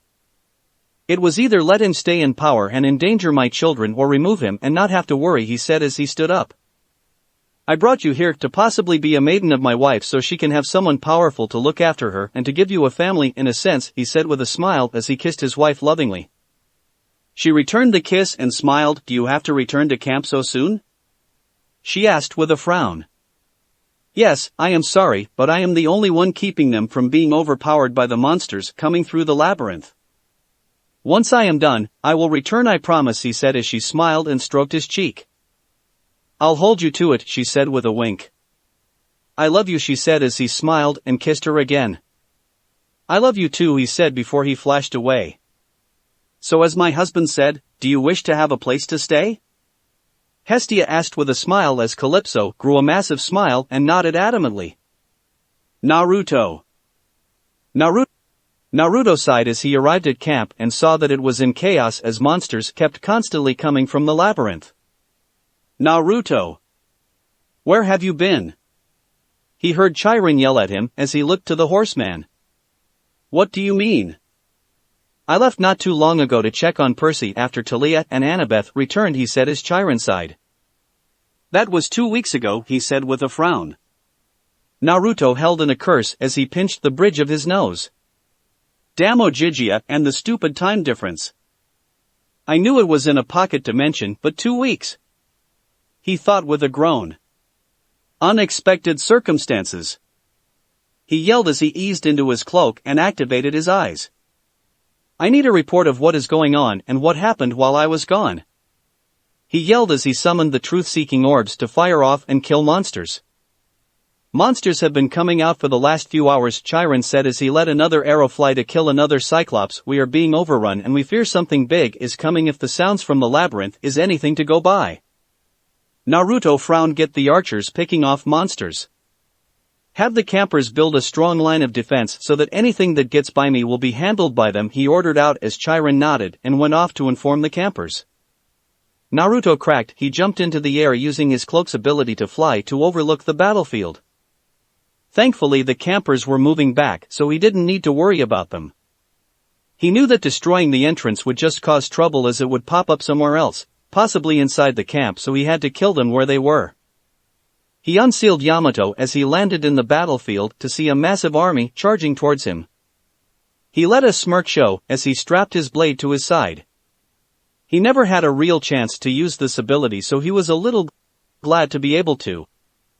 Slowly he raised a hand. Azure, a path of destruction, he said as his hands changed into 2 cannons that glowed blue before he swept them across the horde of monsters and a beam of dark blue light devastated the massive army in front of him. I freaking love this path. He yelled with a laugh as his forearms burst off him with 2 jets coming out of them. His arms were attached by metal cables as large canisters grew on them before being released and having the charges detonating, creating explosions everywhere. Everyone was watching in a mixture of shock, awe, and fear. Every time they saw Naruto fight, they only saw him get stronger and stronger. He was literally becoming a weapon and killing a massive army of monsters like it was nothing. Don't fire! Naruto heard come from the labyrinth as he held back from firing another beam as he saw the quest members pile out. Good, you guys are back now, get defending. He ordered out as he fired a small chakra beam from his finger to kill a harpy that was trying to attack some girl with black and white hair that he figured to be Allison, considering the description that Talia gave him. They looked around and nodded before Talia and Percy went running off to camp. He didn't question it as he figured they had a plan. He turned his attention back to the entrance as a massive beast that he recognized as Camp burst through it as he frowned at it. He doubted the Azura path could handle that. He needed something with a lot of hands. He smirked as his pupils and irises turned white and a brown outline showed around his irises. Beast transformation, 8 tails, he said as his skin grew brown and 4 horns grew from his head. His head turned into a bull's head as his torso grew larger and his legs became 8 large octopus tails. Wee-ee! He yelled in Gyuki's voice as he slammed his fists together. In memorial of Octopops. He yelled as he tackled the camp. He held back the camp's scimitars with 2 tentacles as he coated his fist in lightning chakra lightning straight. He yelled, sending the camp flying into the lake as he jumped after it. The camp yelled as she flew towards the massive bull octopus. You're gonna have to do more than that, you ugly beast. He yelled as he clasped his hands together and slammed them down on the camp, making it crash down on into the lake as he brought it down under the water with his tentacles. The camp roared underwater as he bound her arms, wings and tail as he charged a Bijudama in his mouth as he aimed it towards it. Camp was struggling until they heard a massive scream even underwater that made her go still long enough for him to fire it at her face. He quickly darted away as the camp burst into golden dust, leaving behind her 2 scimitars that he grabbed and swam back to the shore. He laid the weapons on the shore as he transformed and came out from the water completely dry. He placed his hands on the weapons as he sealed them away. He looked at the camp to see the labyrinth fall as Allison released Daedalus' soul from his robotic body. Things will only heat up, he thought with a frown as he saw campers rushing around to heal others that were injured in the battle. He saw that Talia and everyone else was okay, so he at least smiled at that. These kids are strong, but they are going to have to fight against Titans and their army. I still have a lot to do and a lot to learn, he thought as he walked through camp. Let's see how strong they can get. Chapter 15. Naruto let out a sigh as Percy fell back down again. He had decided to give the young son of Poseidon chakra last month at his birthday, so he was focusing on training him up to near the level as the others. Which was why they were currently inside his Tsukuyami world, so he could train Percy as much as he needed, but only take up around a few hours due to the time slowing inside the illusionary world. They were currently focusing on chakra control before he went into the chakra affinity and training in elements. You need to keep your focus when climbing the tree, only when you have got it down will you be able to do it without thinking, he said as he helped the 16-year-old boy up. This isn't going to be something you can just whiz through. Percy groaned as he sat up and nodded.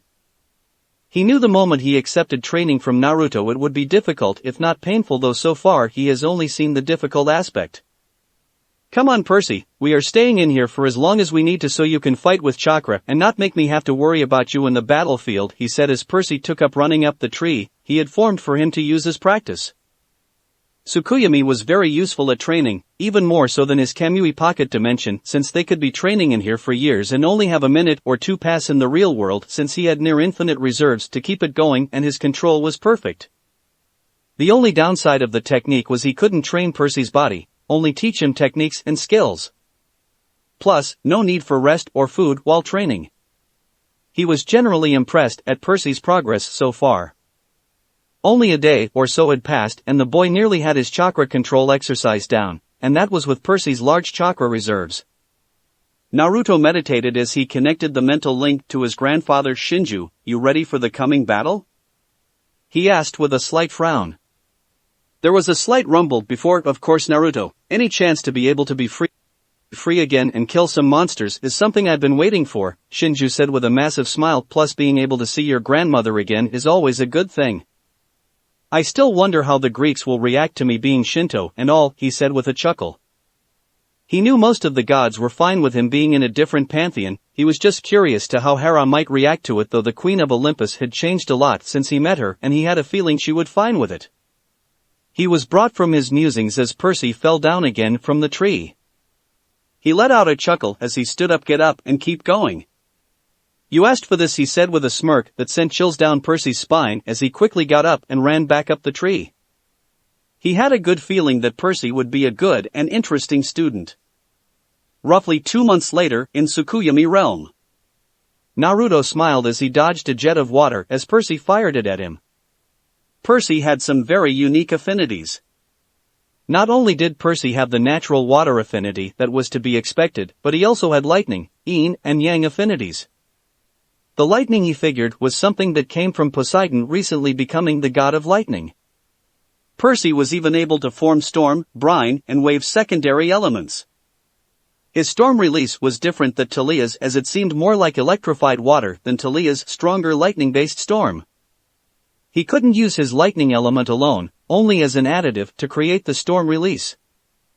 The brine and wave were very unique, so he did his best to train him in it and help him create jutsus for him to use with them. Wave was quite strange, as it looked like normal mist, but it could act as a kind of sand similar to Gaara's. It was useful more as a defense as Percy was able to thicken the mist to shield himself just like how Gaara could with his sand. Brine was, if anything, like acid water that seemed to be able to melt through things at a quicker pace. It reminded him of Saiken's acid, though much weaker, though still useful. Percy's water affinity was insane, he could draw water from the air like it was second nature to him. He even theorized he'd be able to draw water with no difficulties even in the hottest deserts. You need to be faster with your hand seals, Naruto said as he used his Preta path to absorb the water Percy shot at him. Over the 2 months Percy was growing at insane speeds. His creativity was great and useful to him when it came to his unique elements and making jutsus for them. The only thing Percy had trouble with was the hand seals since the boy was used to using his sword in battle. He had to create a sheath for the sword so he could quickly sheath it to free his hands. Gradually he was getting more and more used to it. He planned to create a real one once they were done of the same design of the one he made while in the illusionary world. Percy let out a groan as he went through the hand seals faster before taking a deep breath water style, water bullet. He yelled as he fired a barrage at Naruto even faster than before. The only part that was annoying about Naruto so far was the fact he wouldn't move on to the next jutsu until Percy had mastered the one before to its full potential. The only real trouble he had difficulties with was his storm element, as drawing forth lightning was something he wasn't quite used to yet. You're getting better there, Percy, but you still need a lot of practice before I let you out of here, Naruto said as he effortlessly dodged the water bullets. It wasn't that Percy's techniques were weak, it was just it would take many years before he would get close to hitting him. Talia was around the level of a high jonin or an ANBU, Luke and Annabeth were very high chunin or low jonin. He definitely wasn't letting Percy out until he was at least at a chunin level or higher, preferably higher since Percy was the child of prophecy to fight Kronos in the coming battle. He would be there to help, but for the most part he would be fighting Ethan as he was the vessel to the Titan. He hoped the boy couldn't use all of the Titan's abilities, since he doubted the boy's body could handle a full Titan in him.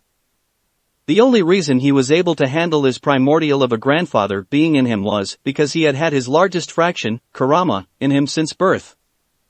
Naruto silently counted the rounds of water that Percy fired at him as they whizzed through the air around him. 11 shots, pretty higher than average. He's getting better at it. He just needs to work on hand seal speed, but we can work on that more outside Tsukuyomi, he thought with a proud nod. Good job, Percy. I'd say it's time to advance onto the hard stuff, he said as he cracked his neck, that is of course your brine and wave elements, and then finally your reflexes. A dark grin slowly appeared on Naruto's face that terrified Percy, and good thing you can't die in here so I can train you as hard as I want, he said as he chuckled. Enough about that, let's get started on those elements, he said as Percy couldn't help but sweat in fear at the look in the blonde's eyes. 5 months later, in Tsukuyomi realm. Percy's entire body felt like it went through hell numerous times. He hadn't died in this illusion world yet, but he damn well felt like he got close to dying a few times. Naruto had trained him to the ground and then down to the underworld itself. Are we done? Percy asked in between pants of exhaustion. He had been training with Naruto for who knows how long with little to no breaks. He knew that Naruto was just making sure he could handle everything, but damn was it tough. Naruto rubbed his chin in thought. He could easily say that Percy was very close to being around mid-jonin level. All in all, the boy was roughly ready enough for the battle ahead of him. He knew the boy had a lot of luck like him when it came to fights, but Naruto would definitely keep Percy safe at any cost. He wasn't about to let the kid die. I can safely say we are done, he said, getting a large sigh of relief from Percy that made a tick mark appear on his forehead. You want me to keep you in here for another 2 months? He asked with a slight edge to his voice. Percy immediately shook his head no. No. I'm good. Honestly. He said, panicking a bit until Naruto let out a chuckle. Relax, kid, you're done.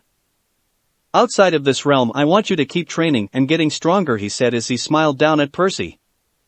You have to be strong for the days to come.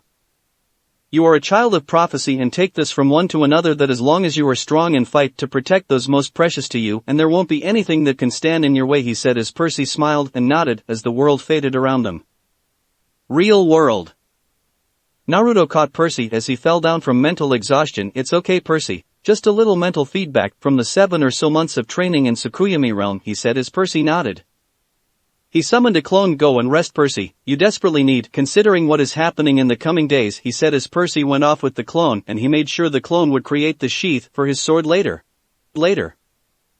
It had been around 2 or 3 months since the Battle of the Labyrinth, and he figured Hestia was going to be delivering her baby any day now, and at the same time he figured Kronos was going to strike soon as well. Thankfully Hera had a handmaiden of hers watching after Hestia, and even Calypso was watching after her as well. Plus, they all had markers of his, so they would call the second she went into labor. He had a lot to worry about as of late. From Kronos, to Hestia, and even Typhon, who had just broken out of his jail and was barely being held back by the gods. Hera was helping hold the giant back with the Master Bolt that she was able to wield after becoming the new ruler of Olympus. Though they couldn't stop him for long. They needed help. Especially since Poseidon was caught up facing Oceanus and his minions. Gramps, I think you're needed soon, he thought with a frown as he walked through the camp. I know, Naruto, but we have to wait. If I go out now it will just change the course of things. I have to wait until Kronos leads his charge and has no time to react, Shinju said as Naruto nodded. Naruto frowned until he felt his daughter come and hug him. Dad, I'm about to go off with Luke to try and destroy Ethan's ship, she said with a smile. Do be safe and don't be afraid to have Zetsu get you out of there quickly, he said as she nodded and kissed his cheek before running off. Things with her father had been great since she decided to come out to him. Flashback. Naruto was drinking some tea as he sat on the couch in Hestia's cabin as Talia and Annabeth walked in with very nervous looks on their faces. Something wrong, girls? He asked as they shook their heads. Talia had been meaning to tell her father about her relationship with Annabeth for a long while now, but she was honestly afraid to do so since it could have meant him shunning her, but after a long talk with Annabeth, she decided she needed to get it out and tell him. Nothing is wrong, Dad, I just need to tell you something, she said as she sat down on the couch across from him and Annabeth sat next to her holding her hand. You can tell me anything, Talia, you don't need to be so nervous, he said in a soft tone as Talia smiled and nodded. Ever since after we saved Artemis, I realized something, Talia said as she squeezed Annabeth's hand. I realized that I love Annabeth, and we have been together ever since then. I just hope you can accept this, she said as she closed her eyes expecting him to yell at her or get angry, but all she felt was her father's arms around her. Talia, I love you, you are my daughter and there is nothing you can do to ever make me love you any less, he said as he looked into her eyes and wiping away a few tears that leaked out of her. I have known for a while, but to have you tell me means so much. Talia smiled as she hugged her father tightly as she cried a bit. She was terrified of possibly losing him, that she was so relieved that he was okay with her being gay. All I care about is you being happy, and if this makes you happy then I am happy for the both of you, he said as he hugged Talia and Annabeth as they hugged him back. Though I am sad I won't be getting grandchildren, he teased, making the girls blush and hid him in embarrassment, making him laugh as he kissed the tops of their heads. I am glad you both told me and I am always going to love you too and be proud of you, he said as they nodded and smiled. Talia smiled to Annabeth as she squeezed her hand. Well, welcome to the family, she said with a smile as Annabeth nodded and hugged Talia happily. Flashback end. Ever since Talia had come out to him, he had spent a majority of the time teasing the two girls, much to their embarrassment, but he assured them it was a father's duty to do that. Be safe. He yelled to Talia as she and Luke waved to him and set off in a chariot. Talia. You know the mission, right? She asked Luke as he nodded. We need to sink Ethan's ship to slow him down and give us more time to think before he does anything, he said as Talia nodded. I will hit the engine, you damage the hull as much as you can, she said as her Sharingan came into effect and transformed into its EMS form. Over the months after the labyrinth she had gotten a stronger control over her Sharingan and most of its abilities. Got it, Luke said with a smirk as he steered the Pegasus towards the large cruise ship that had Princess Andromeda written on the side. Let's drop down and run across the water so they don't possibly spot us, he said as she nodded. Scorpio, wait for us at the beach, Luke said as the horse nodded before they dove down closer to the water before Luke and Talia jumped out of the chariot. Luke drew his Kusanagi as Talia drew her Kiba blades as they silently ran across the water and eventually got to the boat. Silently they scaled up side of the boat and killed two monsters that were peering over the side. You go for the engine, spike Q chakra when you are about to do it, and I'll time my attacking the hull at the same time, Luke said as Taliah nodded, and they split up. Luke ran through the boat, placing explosive tags everywhere and killing whatever monsters that, unfortunately for them, to run across him with his Kusanagi, as it was able to slice through the monsters like butter.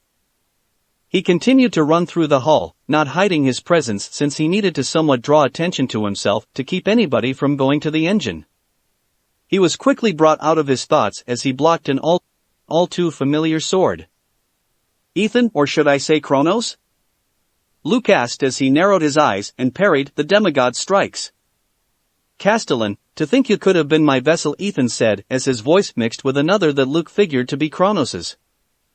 It is of no worry as you will die here, he said as he dashed at him as Luke felt himself slow down and Ethan's eyes glow gold as he disarmed Luke and placed his blade at Luke's neck. Any last words? Ethan asked as he pressed the blade that flickered to a scythe for a quick moment to Luke's neck more, drawing slight blood on him. Well, one thing comes to mind, Luke said as he smiled and looked to his blade Kusanagi. He yelled as the blade burst from the ground towards Ethan, making him turn and parry it before it disappeared. Ethan quickly turned around to slice through Luke only for him to turn into a mound of dirt. Luke chuckled as he felt Taliah's chakra spike and he did the same. Hope you know how to swim, Ethan. He yelled as he ran through his hand seals land style, spires of terra firma, he said as his chakra connected to the ground at the bottom of the lake as massive spikes formed and shot up into the hull of the ship as the engine exploded and the spikes kept driving through until they broke into the room Ethan and Luke were fighting in, making it start to fill very rapidly with water. That man's energy is very dangerous, Ethan said with a frown as Luke quickly dashed out of the room and jumped over the side of the boat. He raised a hand as a portal opened up, taking him off the boat. Luke grunted as he landed on the water surface and started running off. He let out a sigh of relief as he saw Taliah running towards the beach as well. He was slightly exhausted since the further he had to draw the earth towards him, the more energy it took. Once they got to the beach, they both laid down exhausted on the water. How did the engine attack go? He asked as Taliah chuckled and Scorpio trotted up to them. Exhausting. There were so many telekines in there and I had to kill them all and some cyclopes before I was able to use Amaterasu on the engine room. What about you? She asked as they sat up. A lot happened. Come on, I'll tell you as we fly off, he said as he put his hand in the tiger seal, igniting the explosive tags, making the cruise liner explode in a massive explosion. Naruto. Naruto frowned as he listened to the report of Luke and Taliah as the rest of the war council, which consisted of the head counselors of each cabin. At least with this Ethan's army will be slowed down for the most part, Naruto said with a frown. Chiron frowned as well. There is still the matters of Olympus not being defended. All the Olympians are holding back Typhon, he said as a mist image showed the Olympians fighting the massive storming giant as he swatted away Hephaestus and Dionysus as the god of the forge created a new lake and Dionysus, well, he exploded. Most of the campers winced as they saw their camp director into a mountain. I think it is time for Percy to know the prophecy. He needs to know what is ahead of him, Naruto said as Chiron nodded. Annabeth, go with Percy and retrieve the prophecy, Chiron said as they nodded and went up to the attic. They waited for them to return with the slip of paper. Read it, Percy, Naruto said as the 16-year-old boy nodded as he unrolled the slip of paper. A half-blood of the eldest gods shall reach 16 against all odds and see the world in endless sleep. A soul, the cursed blade shall reap. A single choice shall end his days.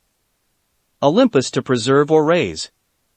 He said as Naruto frowned as his mind was racing to decipher the prophecy.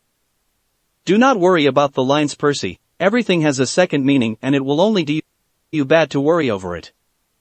You aren't going to die on my watch, Naruto said as Percy smiled a bit and nodded. And we still need to devise a plan, Chiron said as Clarice stood up. We need to go and defend Olympus. Clarice yelled as she slammed her hand down on the ping-pong table. Various counselors started arguing and Naruto pinched the bridge of his nose in annoyance. Silence! He yelled, lacing his voice with Ki. Everyone immediately quieted down. The campers are to get armed and ready. We are going to Olympus.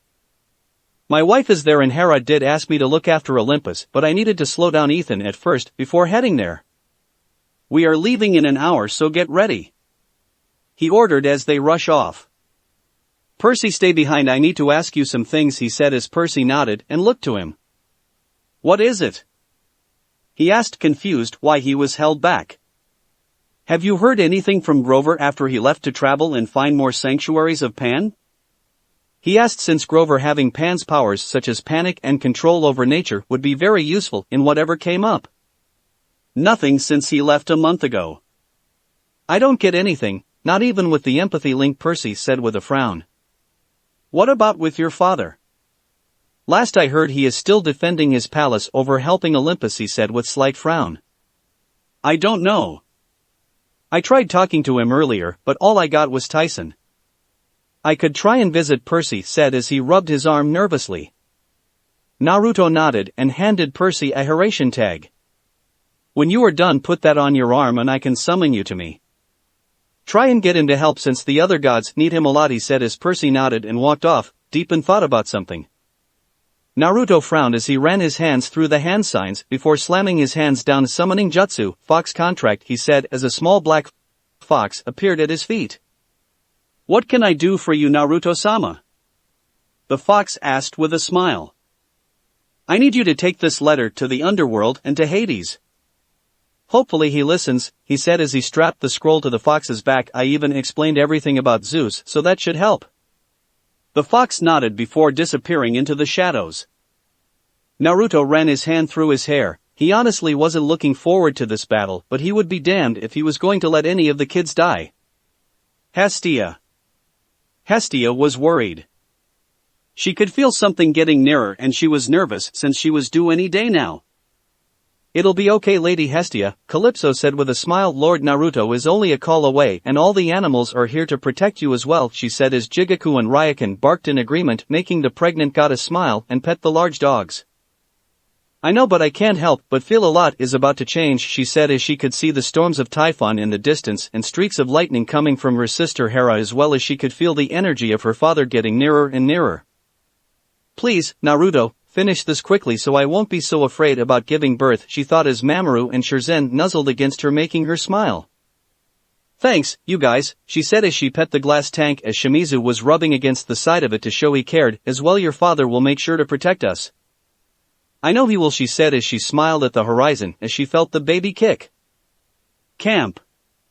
He watched as the campers rushed around. What about us? He heard a feminine voice ask as he turned around to see Bianca, Nico and Allison standing behind them. How good are your control over your powers? He asked as Bianca frowned a bit. I'm good at shadow traveling, but Nico can summon dead skeleton warriors and Allison can summon ghosts, she said as she rubbed her arm.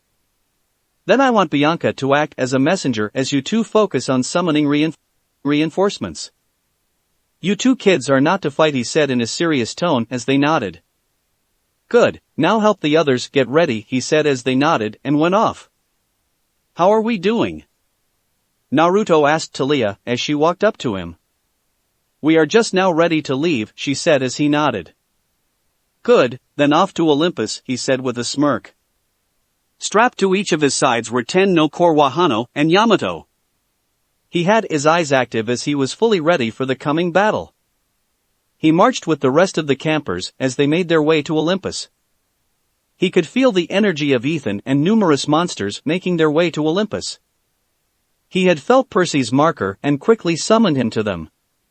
What is the situation with your father? He asked, making Percy wince a bit. He is too busy guarding his castle and can't come to help Olympus, Percy said with a frown as Naruto sighed. Percy, you're to take charge when we get there, Naruto said as the boy looked at him like he grew a second head. What? Why me? Percy asked, confused. Why not you? You're the strongest one here? True, but this is your prophecy. I am but a soldier here, your general if you will. You are the head of camp since I, for the most part, stay at my house with Taliah and occasionally you, Luke or Annabeth. You are the son of Poseidon and people see you more as the camp leader as they see me as a director like Chiron. Plus, you know the campers' skills better than I do, he said as he walked beside Percy. Fine, but I might need some help from you, Percy said as Naruto chuckled and nodded. I will be here, don't worry, he said as Percy nodded. Olympus, Manhattan. Naruto stared at Central Park with a smirk as he turned to Percy and nodded. Okay, we need to set up a base. Go inside and get the keycard from the doorman so we can head up to Olympus, threaten him if needed, Percy said as the campers looked to Naruto confused. Naruto sighed. You heard the leader. I am a solider here, he's in charge, he said with a hand wave. I'm going to check out Central Park and figure something out, he said as Percy nodded. Naruto looked around as he walked through the park, unintentionally getting the nymphs to follow him since it seemed the news of him being a sage and having Mokuton was big news to them all. Girls, have you seen anything weird lately? He asked as he could feel some leftover aura of a god or goddess all around the park. There was this strange guy walking around earlier, maybe a week or two ago, and then again yesterday. One nymph with dark orange leaves hair said as she pushed her way to the front of the group, making the other nymphs scowl at her. Could you show me where he was last seen? He asked as the nymphs fought to get to him until a nymph with pink flowery hair led him away as the others mumbled and glared at her. He was around the entrances and the main walkways, she said, pointing to the areas. Naruto frowned as he looked around and noticed a pair of goat legs sticking out of a bush. Thank you, ladies, he said, flashing them a smile, making most fade with a large blush, as he walked away. Crouching down, he frowned as he saw it was Grover. Placing a hand, he sent a spike of chakra through the satyr, making him yelp and sit up, immediately awake. "Wa?" he asked, looking around. Nice to see you again, Grover, Naruto said as Grover looked around. You've been gone for nearly a month or two. I hope you have a good reason, he said as Grover nodded and was about to tell him. Tell Percy, he's the leader, he said as he summoned a clone to warp Grover away. He needed to set up a little trap for anything that came their way. He ran his hands through the hand signs and slammed his hands down with style. Seed of protection, he said as a large seed formed in the ground before sinking away. He felt his clone disappear as the knowledge of Morpheus being in the forest those many weeks ago entered his mind. He also gained the knowledge of Athena telling them to use Plan 23 and Hestia talking to them. Naruto cracked his neck as he looked up to the moon. Almost time, Gramps, he thought with a smile as the symbol of Shinju's eyes faintly appeared on the moon. Indeed, it is sun. This battle is important, just like the Fourth Shinobi War. Are you ready? Shinju asked as he slowly reconnected to the body of his in the moon. Of course, I am. This is my second war and just like the first I'll win this one as well, Naruto said as he cracked his neck and felt the presence of Morpheus again as the mist around the city became thicker. Seems it starts now, he thought as he flashed away to the marker Percy set up. Main lobby. Naruto nodded to Percy as he spoke to the other campers. Kronos has begun the attack, Percy said as he pointed at a map of Manhattan. He has gotten Morpheus to put all the mortals to sleep. We need to get the roads clear and guard the 5 entrances to Manhattan. I want Clarice, Annabeth, Luke, Talia and Naruto to lead 5 groups to each tunnel or bridge to provide defense. I will take care of the rivers, he said as they nodded. I will be going alone since we don't want to divide our forces too thin. I can handle myself and whatever Kronos throws at me, he said as everyone nodded. Okay, then divide into 4 groups, we need to keep everything balanced. Nico and Allison will summon skeletons and ghosts to reinforce each squad, Percy said as he drew Riptide as the 2 kids nodded and held hands with a slight blush on their faces. The battle for Manhattan is beginning, he said as everyone piled out. Naruto, can you do something for me? Percy asked as Naruto nodded. Of course, leader, he said with a smirk as Percy chuckled. I need you to send some clones out to the statues around Manhattan and repeat the phrase activate Plan 23, directive, protect Olympus, he said as Naruto smiled.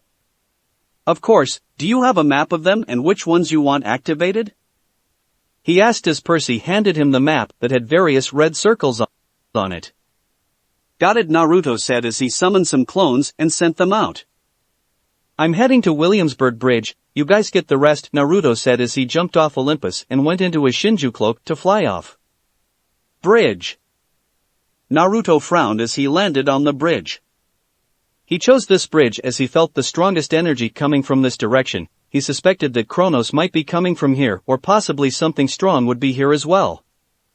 Slowly he drew out Yamato and looked at the blade as he could hear the sounds of the monsters marching. He never quite used Yamato to its full potential, but that was because he never really had a chance until now, since the blade was great at cutting down massive mobs of monsters. Yamato, the light-forged blade, a weapon of near-godly strength, and the sword representing the son of Amaterasu, he said, mostly to himself as he smiled up at the massive army in front of him, as he also saw Ethan, now Kronos, behind a chariot led by 2 dragons. Feel the wrath of the Shintos. He yelled as he sliced the blade at them, sending a massive wave of wind at them, stopping them in their tracks as he made numerous more slices at them before slowly sheathing the blade. As the click of the blade echoed through the air, almost all the monsters exploded into golden dust, leaving behind only about 1/10 of the original size of the army and Kronos himself, as he was protected by the 2 dragons that were now golden dust. Surrender now, Kronos! He yelled as his eyes spun ominously at the titan in a demigod's body. If one sword is able to take you down, then Percy is going to kick your ass. He yelled with a massive smirk. Kronos narrowed his eyes as he commanded his soldiers to charge as he retreated. Naruto rolled his eyes as he summoned his truth-seeking orbs. Sage Art, Tailed Beast Raisin Shuriken, he yelled as the orbs transformed into 9 Raisin Shuriken. One of magnet, blue flames, water with bits of coral, lava, boil, acid, scales, ink and golden fire. He smirked as he sent them flying at the army, making them explode to finish them off and destroy the bridge. He frowned as he saw Kronos running, but chose not to follow. You are Percy's responsibility, and he can handle you just fine, he thought with a smile as he made his way back to Percy, who seemed to set up camp in a hotel near the southeast corner of Central Park. Hotel. Naruto walked into the hotel to frown at the injured campers. How are the campers? He asked Michael Yu, as the son of Apollo frowned. Several are hurt and some in critical condition, he said as he was stretched thin trying to heal them all. I can help, Naruto said as he ran through the signs before slamming hands down. Summoning Jutsu, Slug Contract, he yelled as a medium-sized slug with a blue marking looked at them. Lady Katsuya, thank you for coming, he said with a bow as Michael just watched in confusion. Of course, I would come, Naruto, you are our sage after all, Katsuya said in her same kind tone as she nodded to him. How may I help? She asks as she looks around her. I need you to help heal some of the campers. I can summon more sections of you if you need it, he said as she nodded. For more please, and I would be more than happy to help, she said as she divided into smaller sections as they all went off to help. Naruto quickly summoned more sections as they all got to work. Work with Lady Katsuya, she is an amazing healer and can help a lot, he said as Michael nodded as a small section rested on his shoulder. Naruto set off to find Percy and found him looking very ragged and exhausted in one of the hotel rooms. How did your battles go? He asked as Percy looked to him. They went fine, a little rough, but some unexpected help arrived, Percy said as Naruto heard a throat clear behind him. Naruto raised an eyebrow and turned around to see an annoyed-looking Zoe staring at him. Ah, Zoe, let me guess, Artemis sent you to help? He asked as the hunter nodded. Yes, but we are not to be ordered around. We are to help guard Olympus, and that is it, you boy, she said with a slight glare. Whatever, we need to rest for the night. I'll have clones watching over us while we rest, he said as they nodded.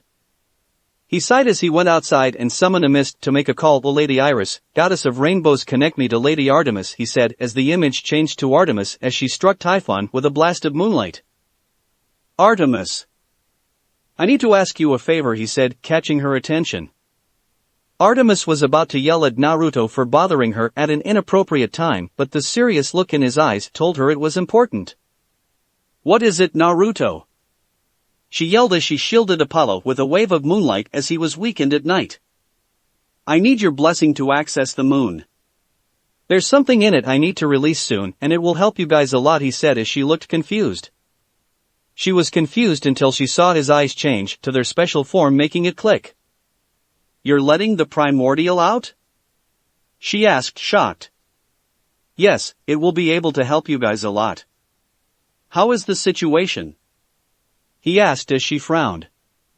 It's rough, We definitely need the help, but will you be okay losing him? She asked as he nodded. I have his blessing, so I will still have all the powers I have right now, so no worries. I will send him to you tomorrow morning. Can you guys hold out until then? He asked as Artemis nodded. Yes, and thank you, my hunter should have made it there to help. Zoe will help as much as she can. Make sure she is okay, she said as he nodded. I will make sure nothing happens. I wish you and the others luck, he said as she nodded and ran her hand through the mist, cutting the connection. You ready to be out? He asked as Shinju chuckled in him. Of course, and yes, you will keep your blessings like you guessed, the eyes, the cloak, and the beast forms. Use them well and cause some trouble. Shinju said with a massive smirk. Sleep well, tomorrow is when it all ends. That's it for this reading. Hit like and subscribe for a free ticket pass going to the different worlds of anime fanfiction. Looking forward to having you on board again.